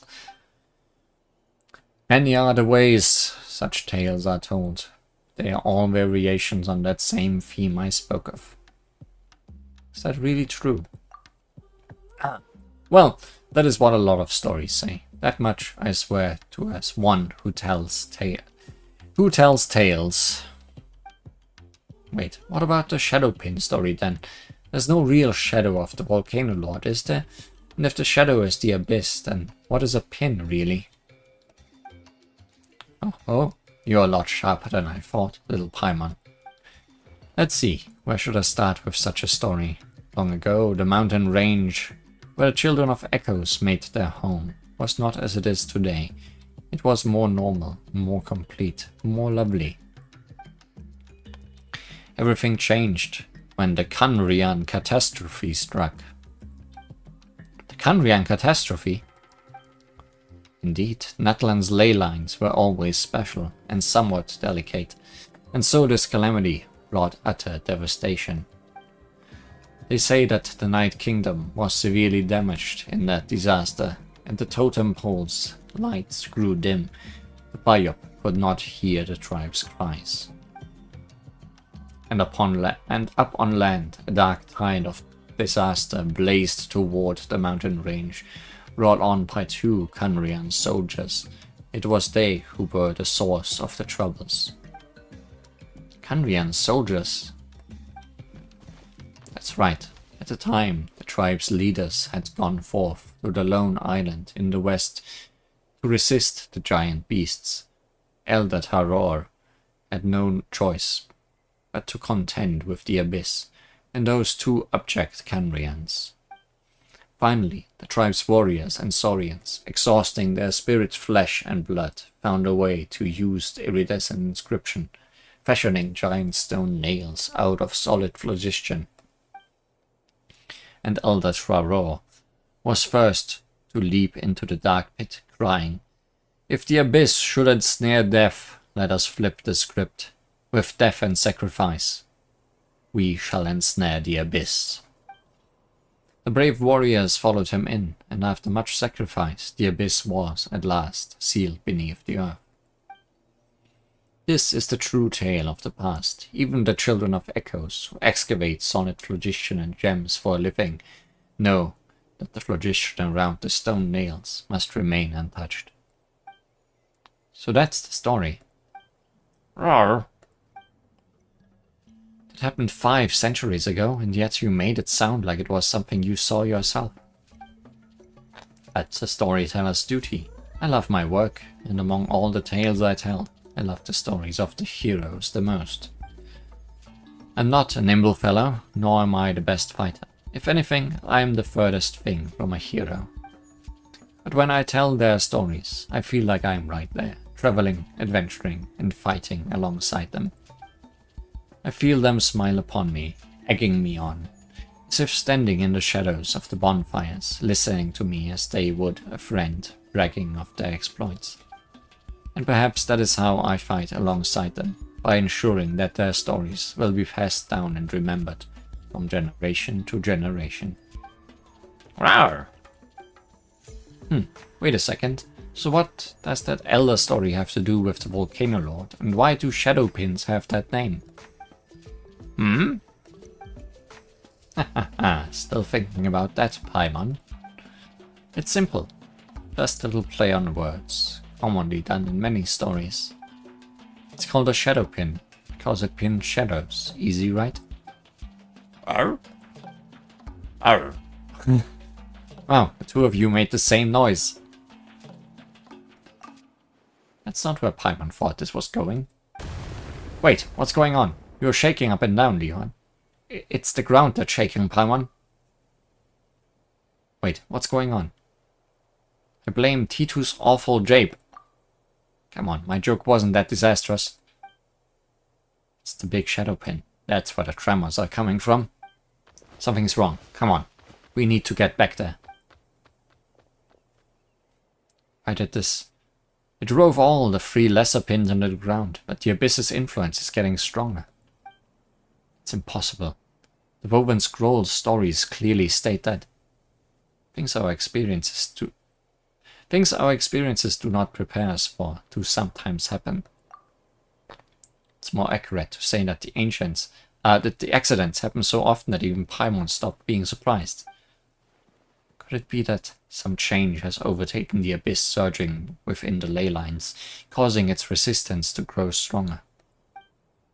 Either way, it feels like something terrible's happening down there. Why don't we try getting a closer look? Rawr! That deer certainly does not care. Please do, Li Huan.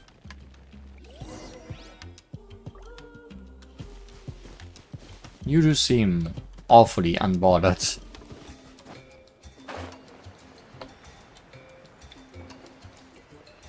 I'm gonna go underground again. Just noting that there is another underground oculi.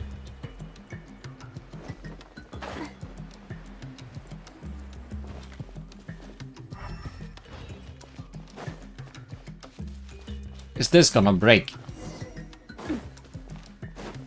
Eek, they're pitch black.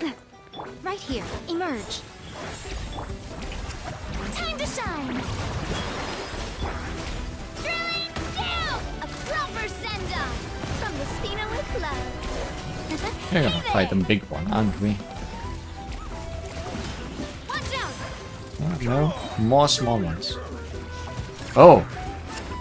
What the heck are you? Right now. Emerge. Night Soul warriors who got tangled up with the Abyss. Emerge. Nothing lasts forever. A proper send-off from the Spina... Yoo-hoo! Let my name echo in song! Spin to win! In there!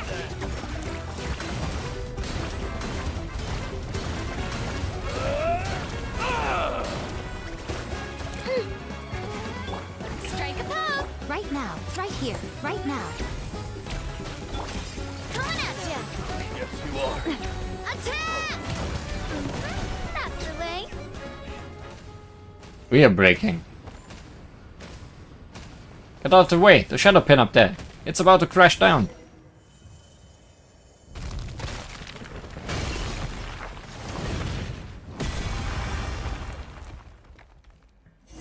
That's not good. Yuan, Paimon, grab. Are you all unhurt? Paimon's okay. Kinda. Ah, you don't look injured, Grab. Did the big pillar scare you just now?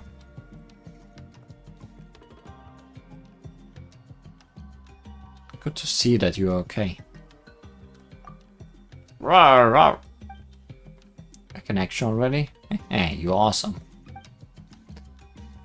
Well, it was a lucky break amidst our fortune. This cloud of smoke is huge, every bit as large as the plumes of volcanic ash hurled out by the volcano lord in the stories. Still, Paimon didn't think that the big shadow pin would come crashing down and bore such a big hole in the ground. As to that, to be honest, I don't know what comes next. But can always inspect that hole first, for all we know. Maybe this isn't too big a deal, right? It would be the right moment for some sort of ironic twist after all. You know, like how a bandit finds that the treasure he's spent half his life searching for is actually worthless. Perhaps this place we've guarded for centuries has been empty all along. Or maybe we'll find that the story of the Shadow Pin is but a 5 centuries old prank that some bored ancestors of ours came up with. Well, there was a lot of abyss around, so there's some truth to it. Sorry, I know I'm rambling, but I can't help but be nervous. Either way, I have no clue what we'll find down there. But still, I will go. And so must we. Hey, don't worry about it, we'll come with you. It doesn't look too serious. It's just a really big hole, right? Can only give this all 3 stars. When did you become some kind of cavity connoisseur? Oh, sure. We've seen lots of these, but... Rawr! Hey, don't you copy her when she is being a bad role model. You don't want to pick up bad habits. That's where the greater shadow pin fell, it seems. It's gone down much deeper than I imagined. It's almost like there was a huge open space down there to begin with. Right, this huge space can't have appeared because the shadow pin fell through it. It must have been there long before. If the shadow pin suspended above it, prevent anything that might crawl up from surfacing, perhaps. Roar. Anyway, things look alright over here for now. I'll report this back to the tribe later.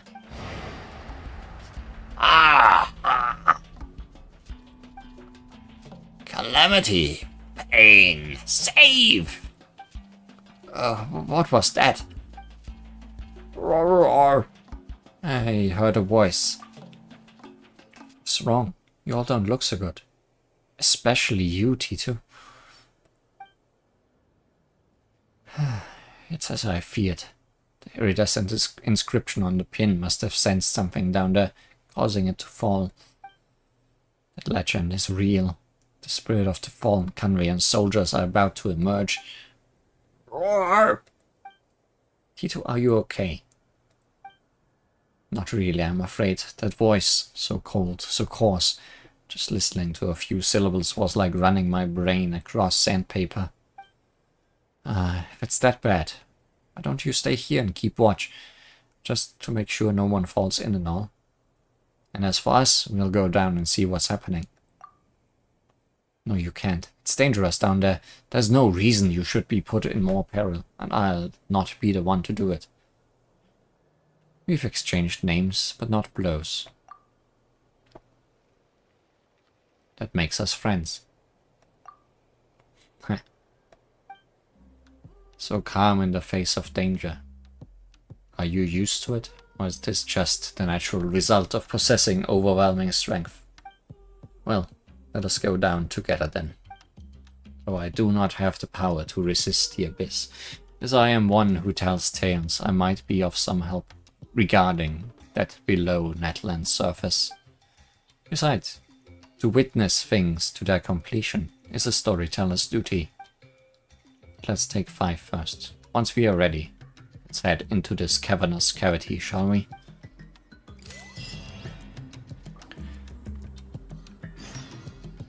Peace to the slumbering.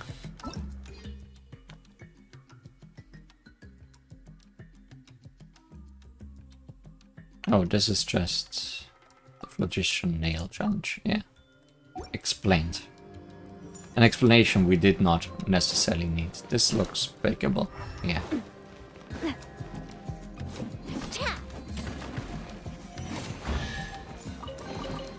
And I also quickly wanna...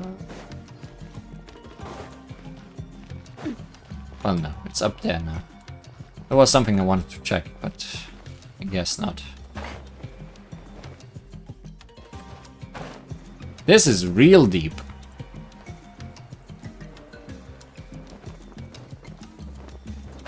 Such agony. Leave! That voice, it's becoming clearer.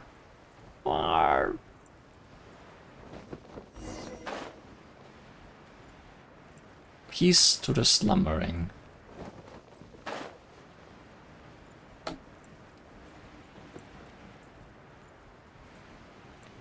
Oh, that's the piece that broke off. It's never gonna get fixed.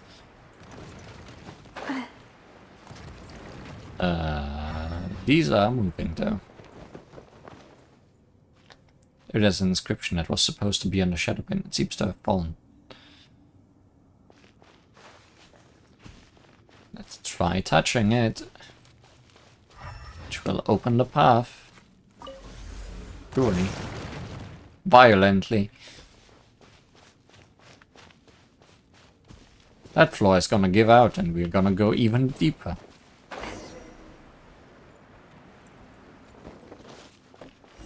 Whoa!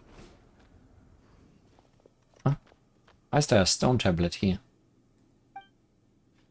Might have been left by tribesfolk of the past. That happens quite often around here. Long ago, this was a boundary marker telling you that you've crossed the line. You can sometimes find stones with patterns carved in white on them throughout our lands that serve the same purpose. Just all being abandoned. Rawr? So that's what happened. Boundaries and borders are no laughing matter here. Between the living and the dead, within and without, above and below.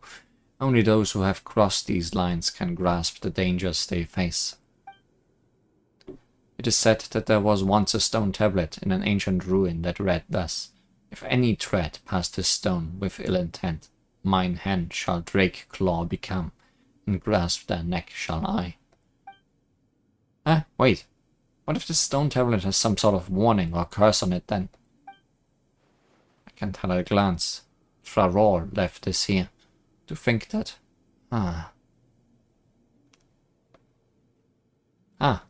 that's the elder who fought against the abyss. Rawr! You are quite the avid listener. Storytellers love people like you know. After all, the capacity to remember such tales is a basic quantity that all storytellers must have. Let me see. Quite the story on that. Boundary marker inscription. I am the elder of the children of Echoes, Thraror, and I leave this inscription here. I am the storyteller of the children of Echoes, Thraror, and I leave this inscription here. I am the shield and spear of the children of Echoes, Thraror, and I leave this inscription here, to impart to those who will come after and to seek instruction from the ancestors and Biop, and to smooth out my present wrinkles. Here I shall leave 3 blessings. The first is for my friends from afar. Let us have one more drink. Zephania and Irisa, you who guided Black Flood here, to the place of the seal. You do not wish me to name your deeds heroism, for you see it as only doing your duty. You would prefer to be known as cowards, rogues, or a thorn in our side, that you should ever increase our vigilance like an aphid that bites a saurian. As the storyteller, thus I did promise you, yet I must speak the truth here. Forever and always shall you be heroes who fought alongside our tribe, the brotherkin, children of echoes. The second is for the valiant ones who were sacrificed. Let us have one more drink, my warriors, for we are illuminated by the incandescent god and guided by our chief, Sunjata, and shall not tarnish their great names. We pray to the spirit of Vaxal Blakun, Ubla Khan, the madman who stole fire from the throat of the great dragon. To him we willingly offer up our deaths and lives, that he might block the arcane magics of the abyss with radiant glyphs. As an elder I bless the warriors. May we one day be free. May every death have meaning, for all life has a place to return. The third is for those who come after and read this inscription. Let us have one more drink, those who come after, for our hope, for our future. If you are reading this, know that the situation is dire, but that it is no time for fear. As the shield and spear of the tribe, I bless you. Know well that fortresses forged from the sacrifices of flesh and blood cannot stand forever, and the only true immortality is the indomitable spirit. May you be able to win final victory. It says, friends from afar, Zephania and Irisa. Yeah, the Kandrians were not evil. You would prefer to be known as cowards, rogues, or a thorn in our side, that you should ever increase our vigilance like an aphid that bites a saurian. Yet I must speak the truth here, forever and always shall you be heroes who fought alongside our tribe. Ah wait, so those Kandrians fought alongside the tribe then? Well, the names of those two have always featured in stories as the embodiment of evil. They've even appeared in my nightmares. If you don't stop crying, the ghosts of the Kandrian soldiers will follow you and track down your shadow. So they said, but it was all a lie. Such injustice, that those who gave their all for our tribe should bear such slander. Yeah, that's so sad. Overall, they did not care for their good name. They only wished to see their will fulfilled. So that's how it is. Paimon gets it. Most heroes don't do great deeds to become heroes. To become heroes because they do those deeds. That's why they don't care about what others think of them. Perhaps you are right, but... there the iridescent inscription goes. Open up. That looks worrisome. Wow, so this must have been where they finally sealed the abyss. Look, Li Huan, there are so many golden patterns in the middle there. You can also see traces of abyss leakage here. Looks like that thing attracting the iridescent inscription. We need to get over there and have a look. We're gonna do one more round of fixing, aren't we?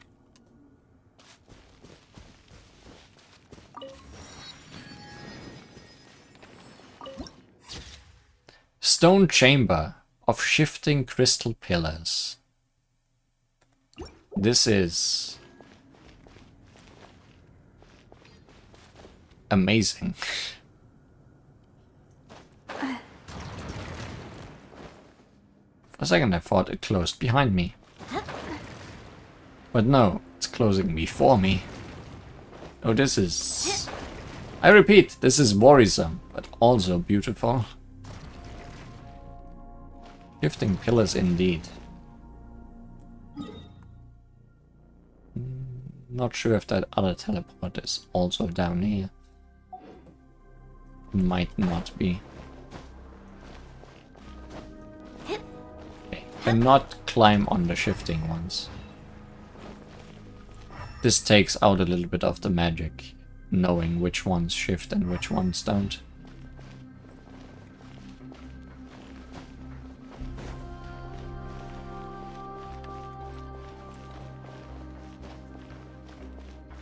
I'm just looking around. Oh.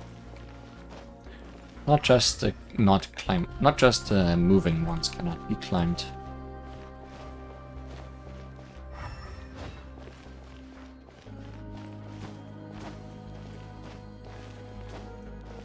Wondering what's beyond. Oh, this is where the invisible wall happens. This is where the magic breaks.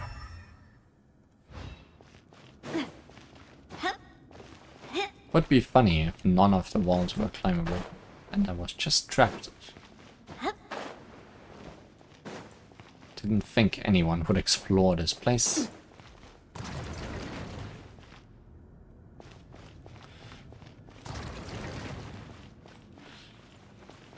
Well, I see things we must fight, possibly.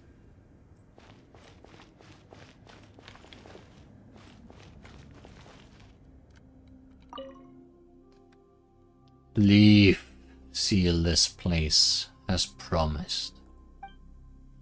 That voice seems to come from the very depth of this unmoving statue. The rejection in those words are like two resolute hands that aim to push you from this place.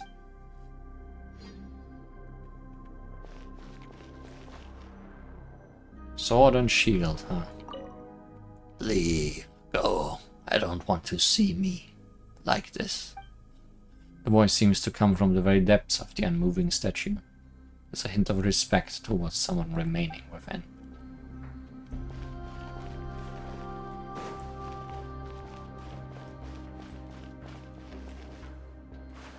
Whoa! Yeah, that teleport is up. It's not... Get way off place. I told you, it's dangerous. Get out of here. Calamity, the seal torn apart. Roar! That voice is more complete now, but somehow it is not as frightening as before. My head still hurts a little, though. How are you feeling, Lifwan? Oh, that's what they call surround sound. What? That's not what Paimon was asking at all. Anyway, how are you feeling, Crab? Hmm? Yeah, looks like you are fine too. Now that we're here, it's clear that the voices we heard are coming from the stone pillar. Must have been those of the Kandrian soldiers who've been sealed here too. Roar! Means they were sealed in for many years alongside the Abyss. But what's gone wrong here? I think the problem here is similar to the one we encountered with the lesser shadow pins above.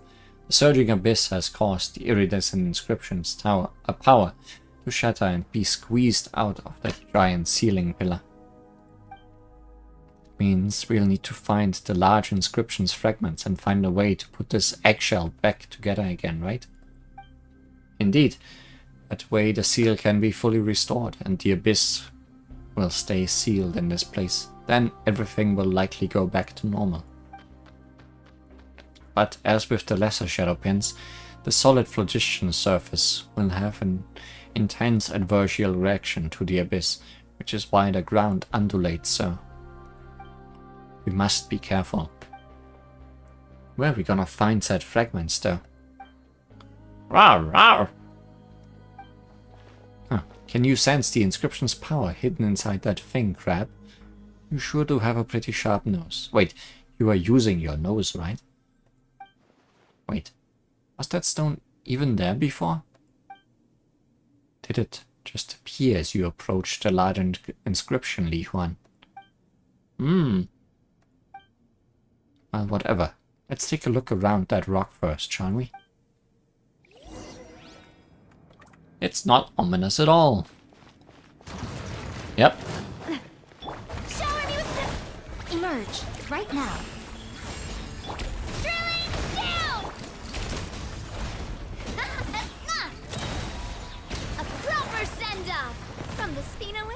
finally take a look at the rock.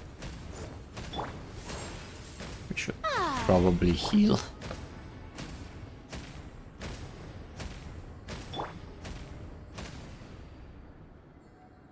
As much as I like the low health gimmick, it's a bit dangerous.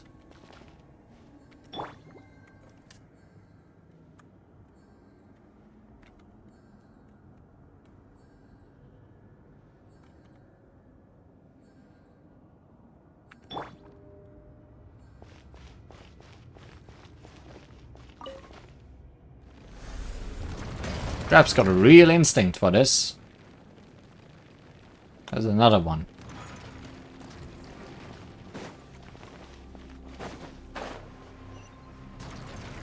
Can't climb them. Can I climb this one? Well, I can elevate, possibly. Yep.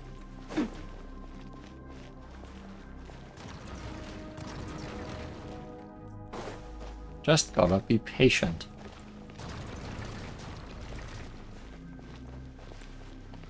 Let's go, Twirly! Or you know, cheat.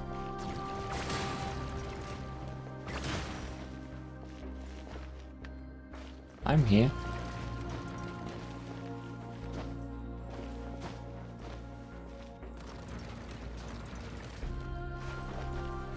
Oh, break it. Okay. I broke the first one by accident because the meteors were still falling.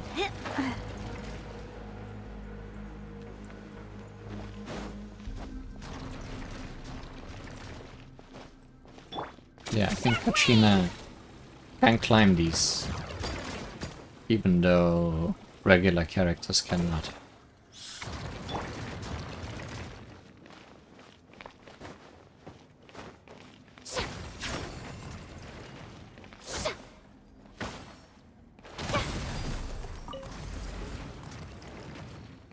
Hey, shrunk and floated off into the middle.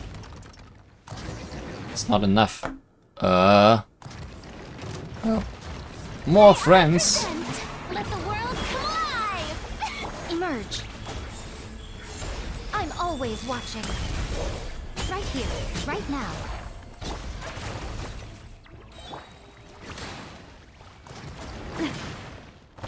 Oh, are you done? Rift Hound, the one who comes after the inscription. Clear the area! Emerge. A proper send-off from the Spina with love. Coming at ya! Tap! Yeah! Ha-ha! Right here!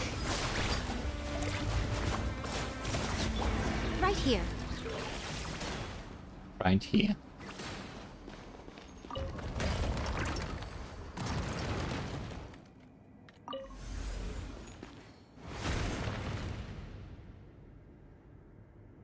We're surrounded.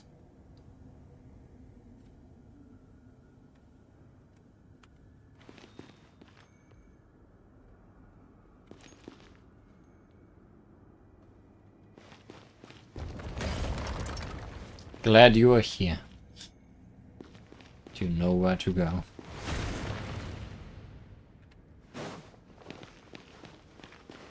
Are you here? Do you know where to go?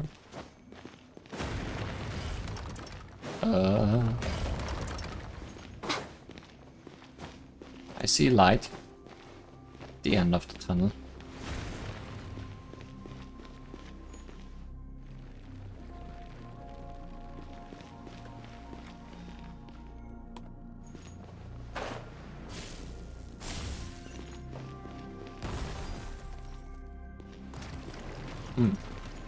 Crap just broke it. Oh, and we are just back here. This was a really cool segment. This is a really cool place. Just touch it once more. Let the power of the phlogiston flow fully through the inscription. That way the eggshell should seal up completely, preventing the abyss from escaping.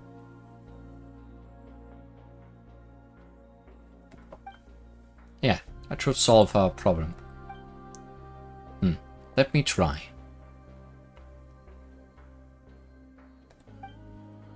Quick, quick. Seal us inside too, just as we agreed. And leave. Get out of here.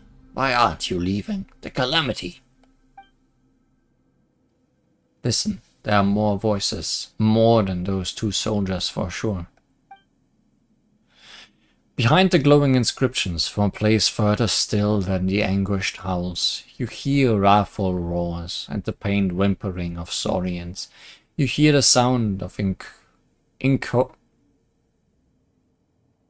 inchoate flesh and blood merging, the sick, giant, sticky approaching footfalls of some giant thing beyond description. But you also hear something like thousands of hands, thousands constantly resisting, pushing onward, outward. You hear the endless battle in the narrow darkness. It is torment unto eternity. Rawr. They cannot find peace. They fight on still. Those heroes are still locked in battle to this day, preventing the abyss from flooding out from the iridescent inscription. The stories I tell have purpose. We must always remember those brave warriors and their sacrifices. And yet, such suffering. Though the heroes were wounded, they shook it off and stood up, nothing hurt withal. That is what the stories say. But the real wounds cannot be so easily shaken, nor the true torment so easily conquered. There they have suffered so long in that tiny, lightless world. Isn't there anything we can do for them? I want to as well, but the abyss. Perhaps the only thing we can do is inherit their will and reseal the inscription. Nor has this been the first time the shadow pin has fallen, in our tribe's tales anyway. Someone must have been here before, and someone must have read Traor's tablet. Those who came before to restore the inscription must have seen what we saw. And yet, our stories did not change, for the warnings they gave were real, as were the dangers. All we can do is restore the inscription and leave, to remember always and never forget all that we have witnessed. Still, they are supposed to be heroes, but they've been left here to suffer forever. You're right, Paimon. This is no end for heroes. I know that. I wish to give them peace too, but I don't have that power.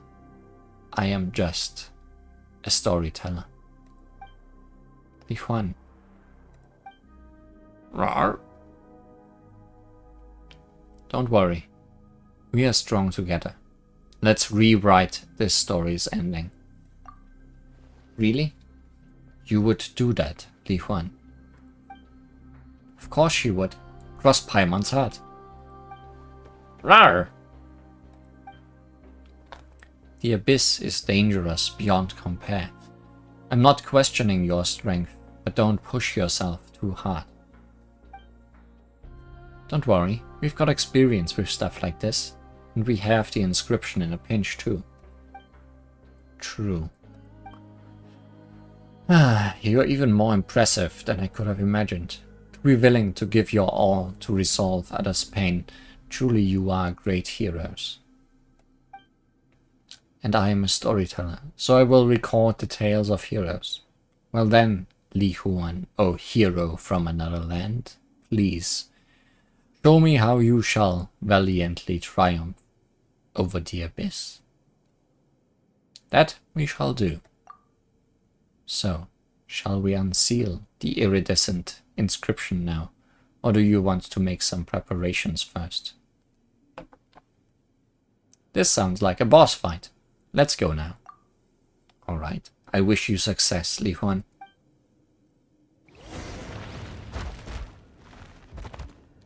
Grant the warriors peace.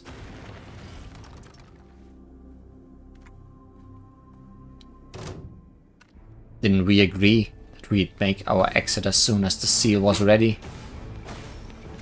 Sifin Nai, warrior who cleaved the dark tide. Emerge, right here.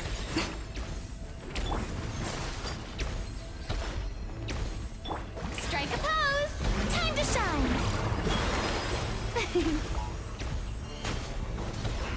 Attack! That's the way. I will never submit to the dark, the cursed abyss. You shall not pass. Arr! Both of them now, huh? Right here. Drilling down! Right now, right here. Emerge.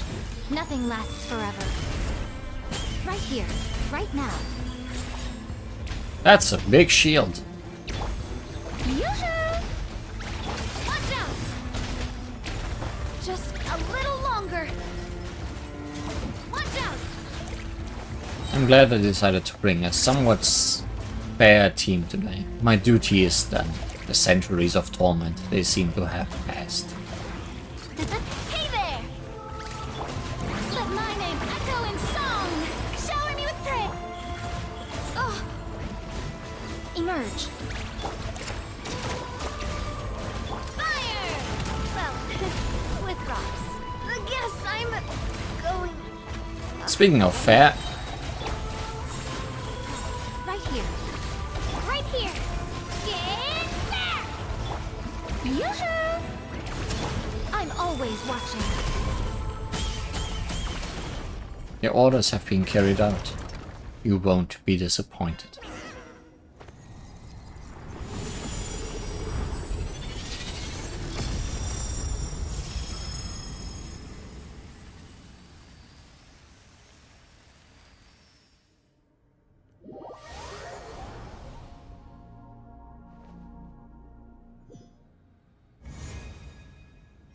Whoa!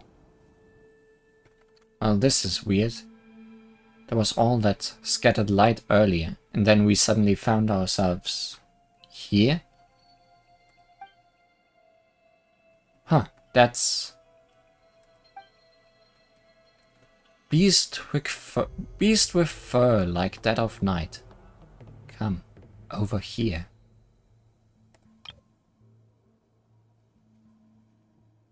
It's always cats. Never dogs, always cats. You brought so many slumberers. They who should have rested in peace. Perhaps they prayed to spirits they should not have besieged.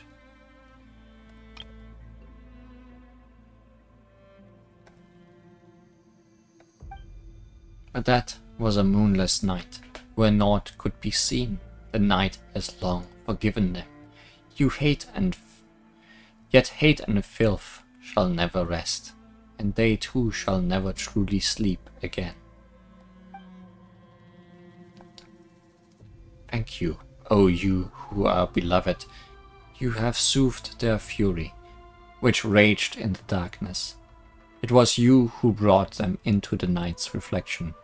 The outland souls, too, may now return where they were headed. Many camera angles on that cat.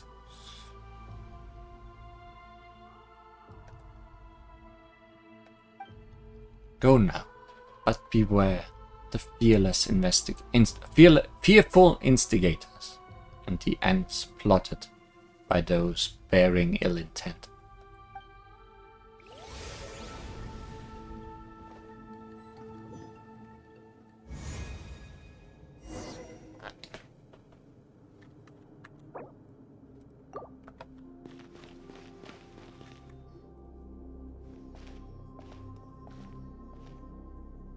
That was the world of death, wasn't it?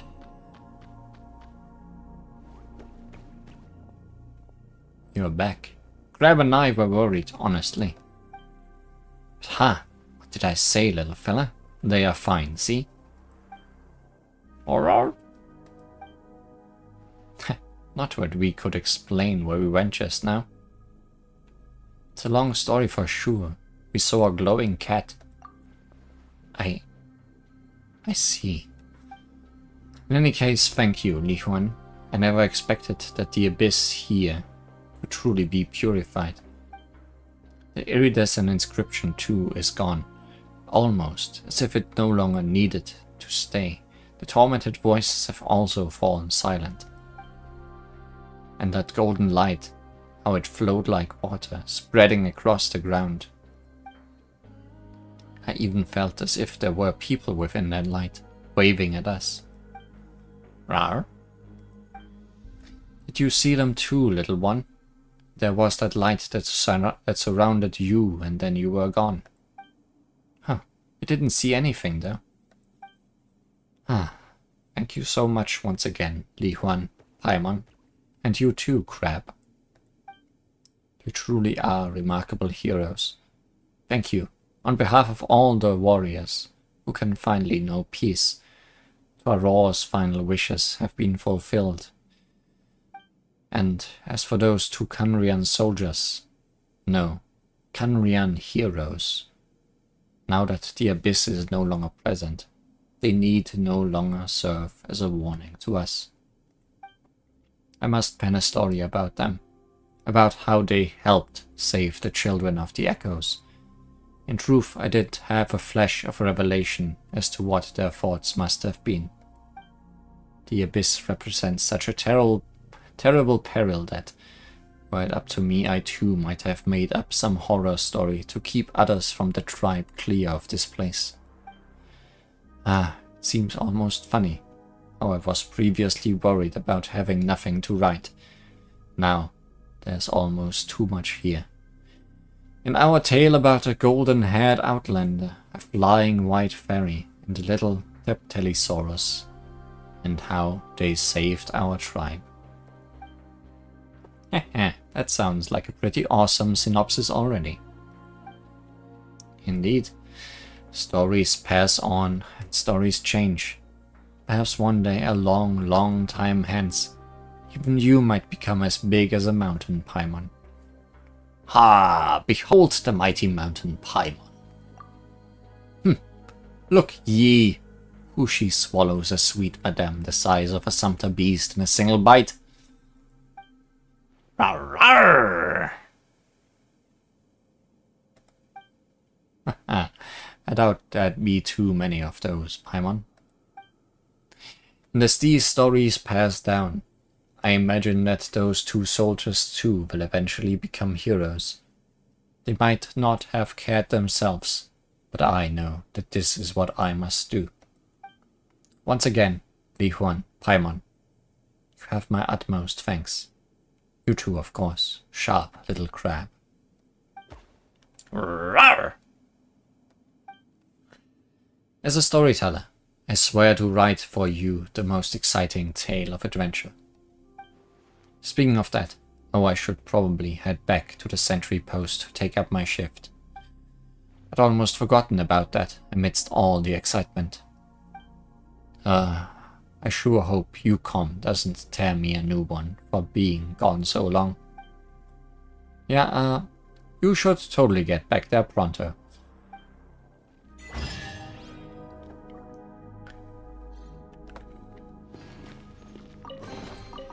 Well, what do we have here?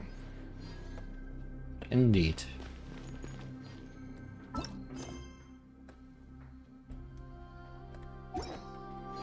It didn't say complete yet.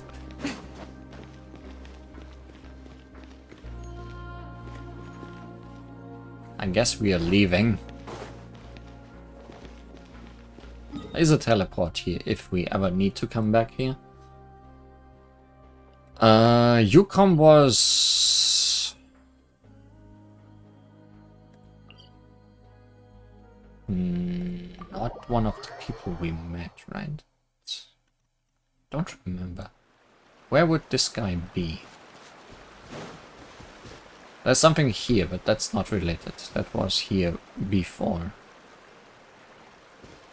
We came this way the first time.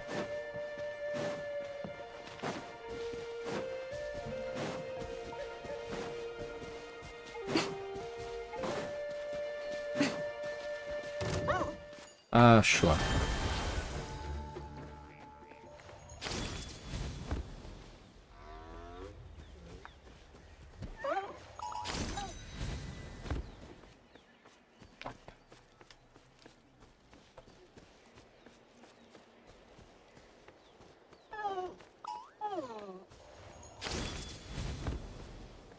Trying to remember. Too bad I don't really know this place yet all that well.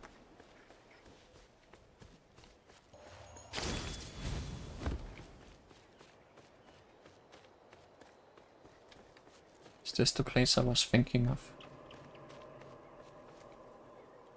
Oh, that's Manku. Not Yukon.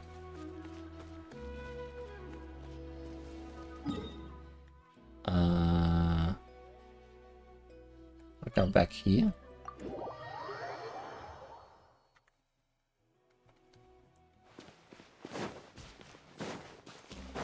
I feel like we are done, but also that we are not done, because normally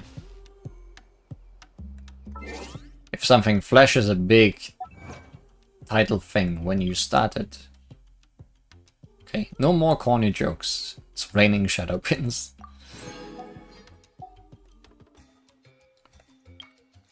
Ancestral reminiscence helped he to liberate the soul of the tribe's ancestors.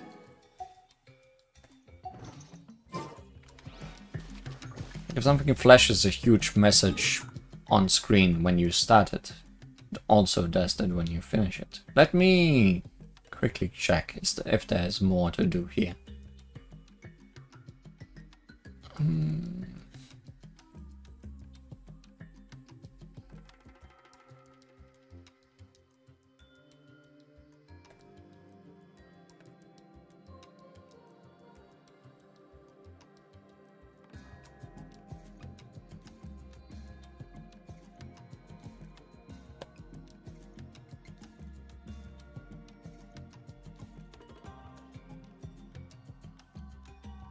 Don't think there is.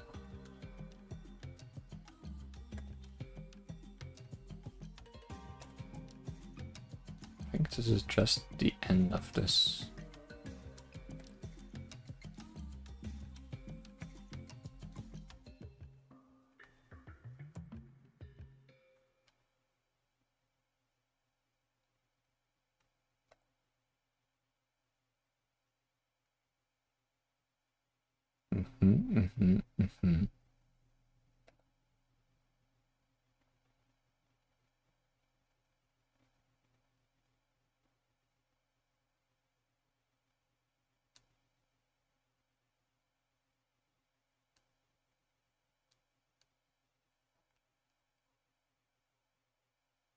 Oh, I see. I wasn't that far off with who I thought of.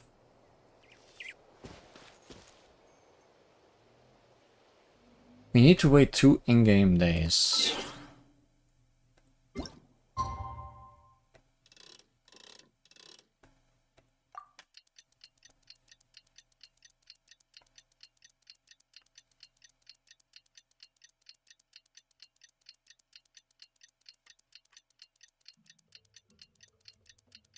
And actually, we do need to talk to no. Yeah, we need to talk to Manku.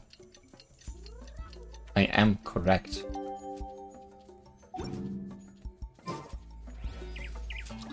We've been traveling in Natlan for some time now, but we haven't turned up a single clue about the token we need for the volcano. Will we head over to the Children of the Echoes and see if that oddball Manku's made any progress? Between Pledge and Forgettance.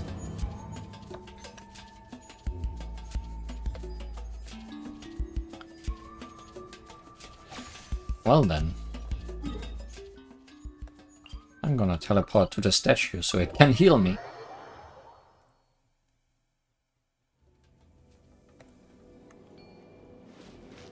But still, I find it weird that we did not get a quest completed notice.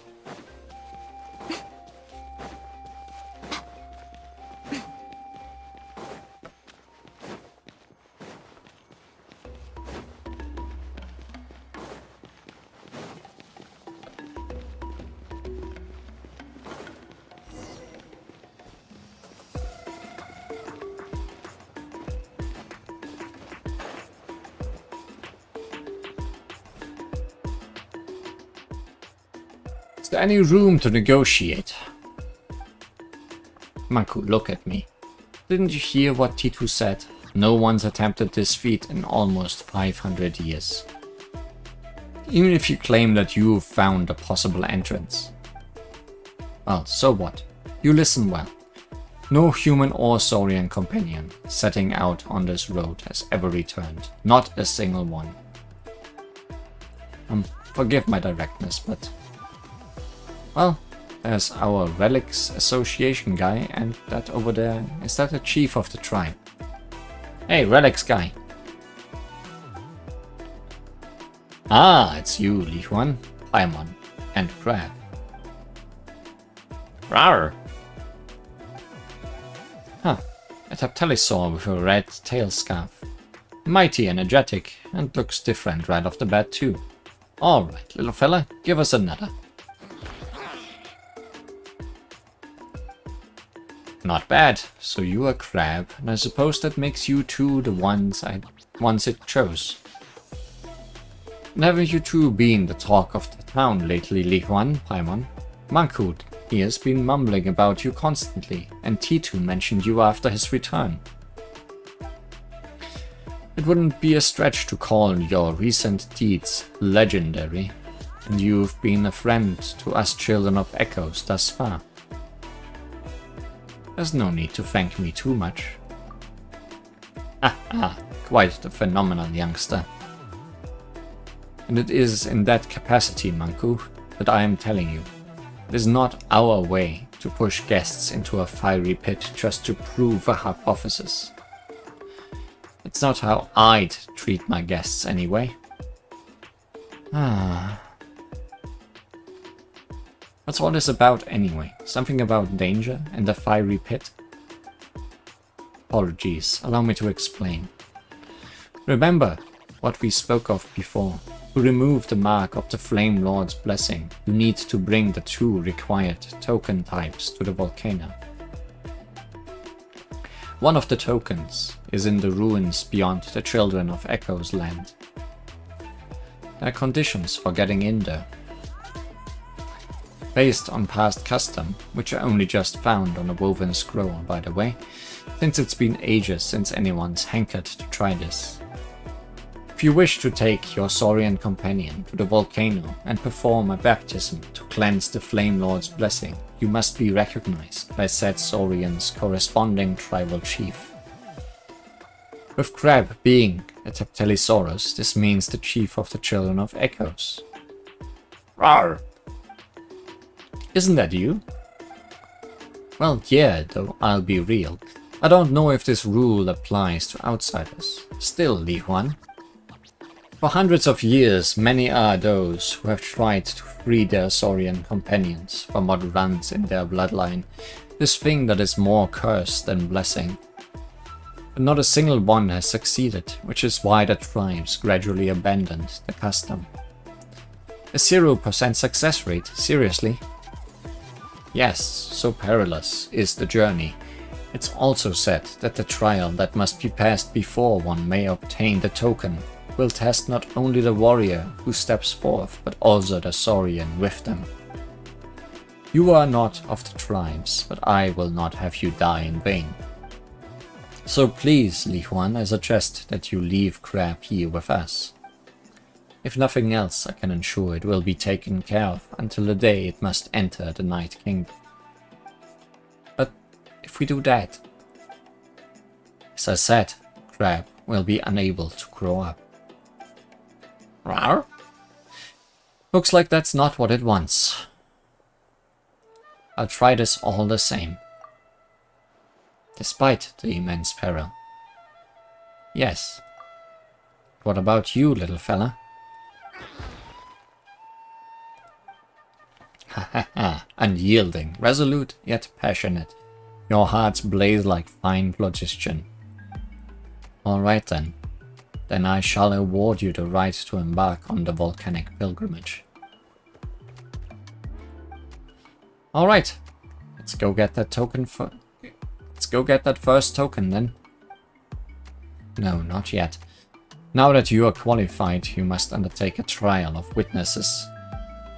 Ancient custom dictates that the warrior and Saurian must together obtain the feather of a great Quetzal deep in the woods and offer up a stole of animal pelts. And together you must win 50 battles for our tribe and offer up 96 gems of high quality. Can you give me a discount on those for Mora?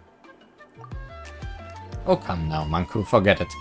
Where are those traditions even from? Some lost Stone Age? The purpose of those formalities was to foster the bond between human and Saurian, and hone their skills, and I've had it with all that. Anyway, as I see it, neither Li Huan nor Crab seem to need that sort of proof.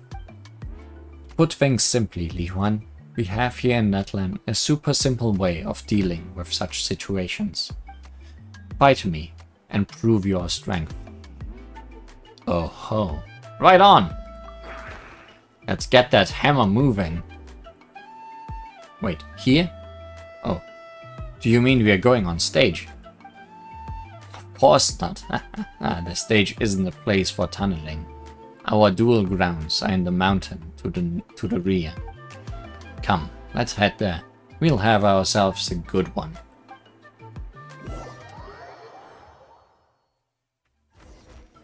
Let the battle commence. Go get him, Uchu.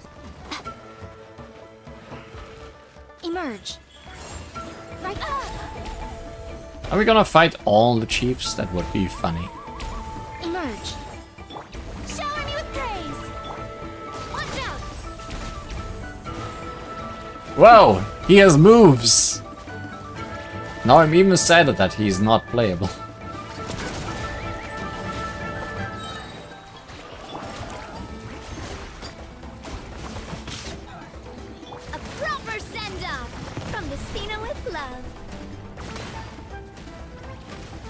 See, I'm always telling you to eat less.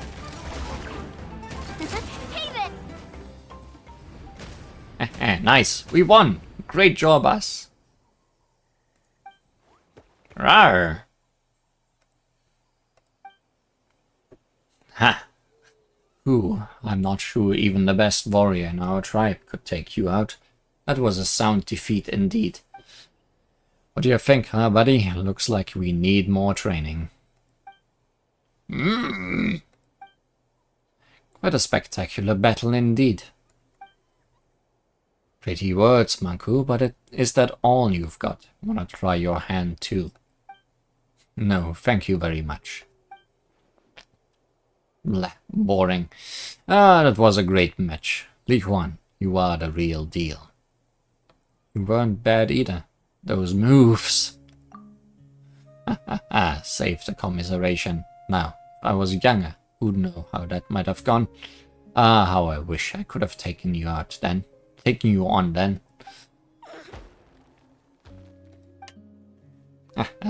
Looks like you really are well taken care of, Crab. Of course, Crab's our trusty buddy, you know. I'm very glad to hear that. As promised, this is proof of your accomplishments from a tribal chief. As for its official name, well, Manku, there's your cue. The Talisman of Waxaklahun Ubakan, the Sage of the Stolen Flame. Yeah, I can never memorize that name, but I do remember that after the Pyro Dragon Sovereign's death, and after the first Pyro Archon was revived from the flames, The Sage and the Archon each brought back one token from the volcano, and whomsoever obtains both may enter the cleansing fire within the volcano and purge all curses and calamities. Still, how long did this sage live anyway, Manku? I feel like there are tales of him from the tribal era to that of Ochkantalan, and even around the Shadow Pin. Well, he was the first human to use phlogiston, and who knows what fate came upon such legendary figures. Some say both his body and spirit turned into phlogiston, becoming one with Natlan's winds, lands, and flowers, granting him the power to hear the prayers for help directed at him by all the tribes. I want that. Thanks for panning up the camera. Some say that each era boasted its own successor to the sagely title, passing it on even to this day. Oh, like all the other names. Yeah, that would make sense. But, and excuse my bluntness, these are mostly storyteller speculations.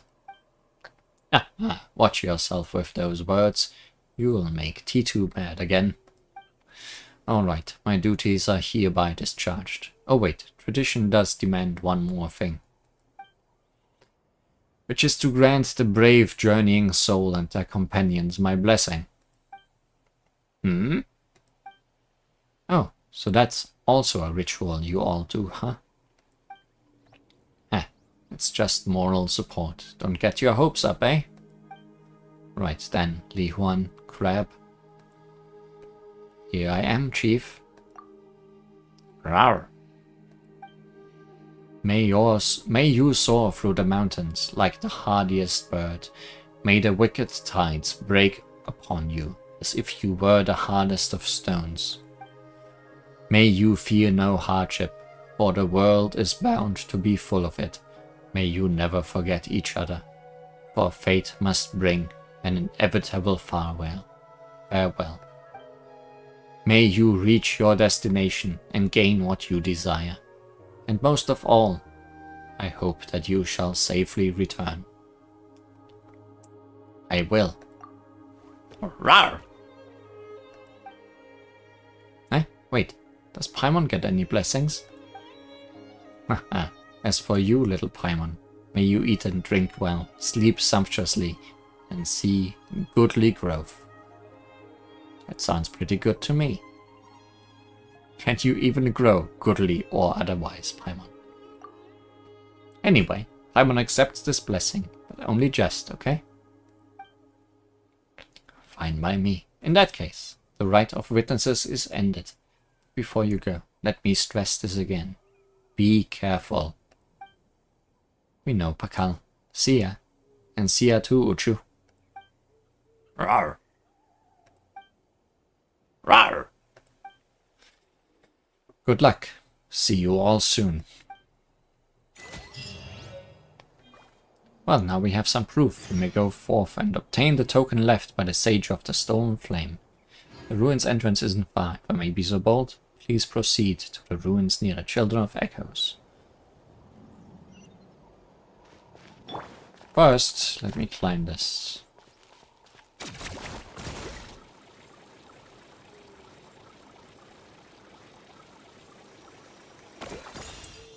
And kick some butt, because I see these people are here.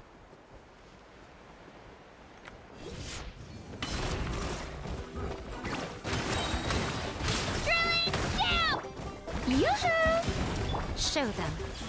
Right now. Now you've got my attention.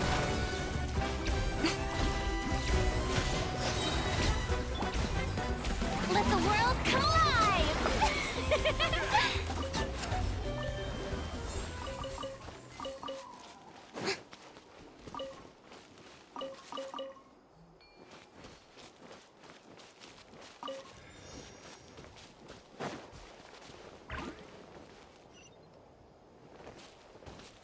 See, it's not far. It's far enough.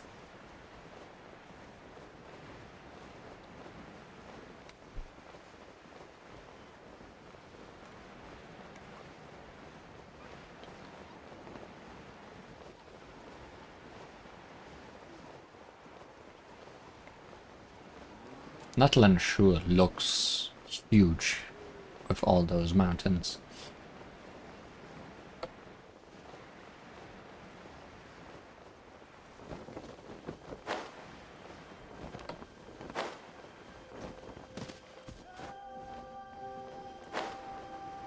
More wolves? Why always wolves? Strike a pose! Right here. The fun is over. Apparently the fun is over.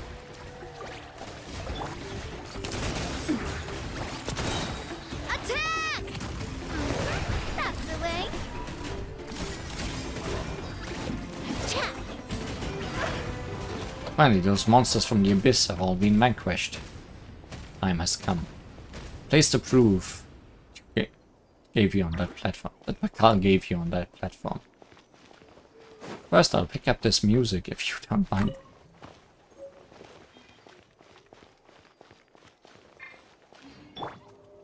And maybe heal. Yoo-hoo! Ah. Even though it won't last long.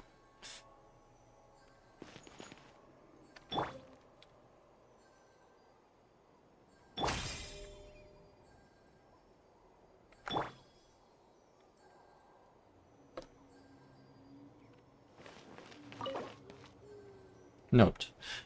Offer the talisman to begin an ancient trial. The next part of the story is tightly connected. To ensure you have the best experience, it is recommended that you experience the next part of the story when you have ample time to complete it.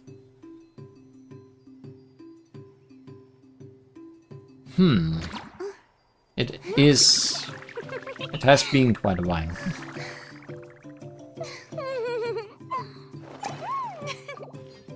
Maybe, just maybe, continue here next time, huh? If you say ample time, I will trust you. And we have done quite a lot already today. So next time, a trial, perhaps. But we can do it. I trust that we can do it.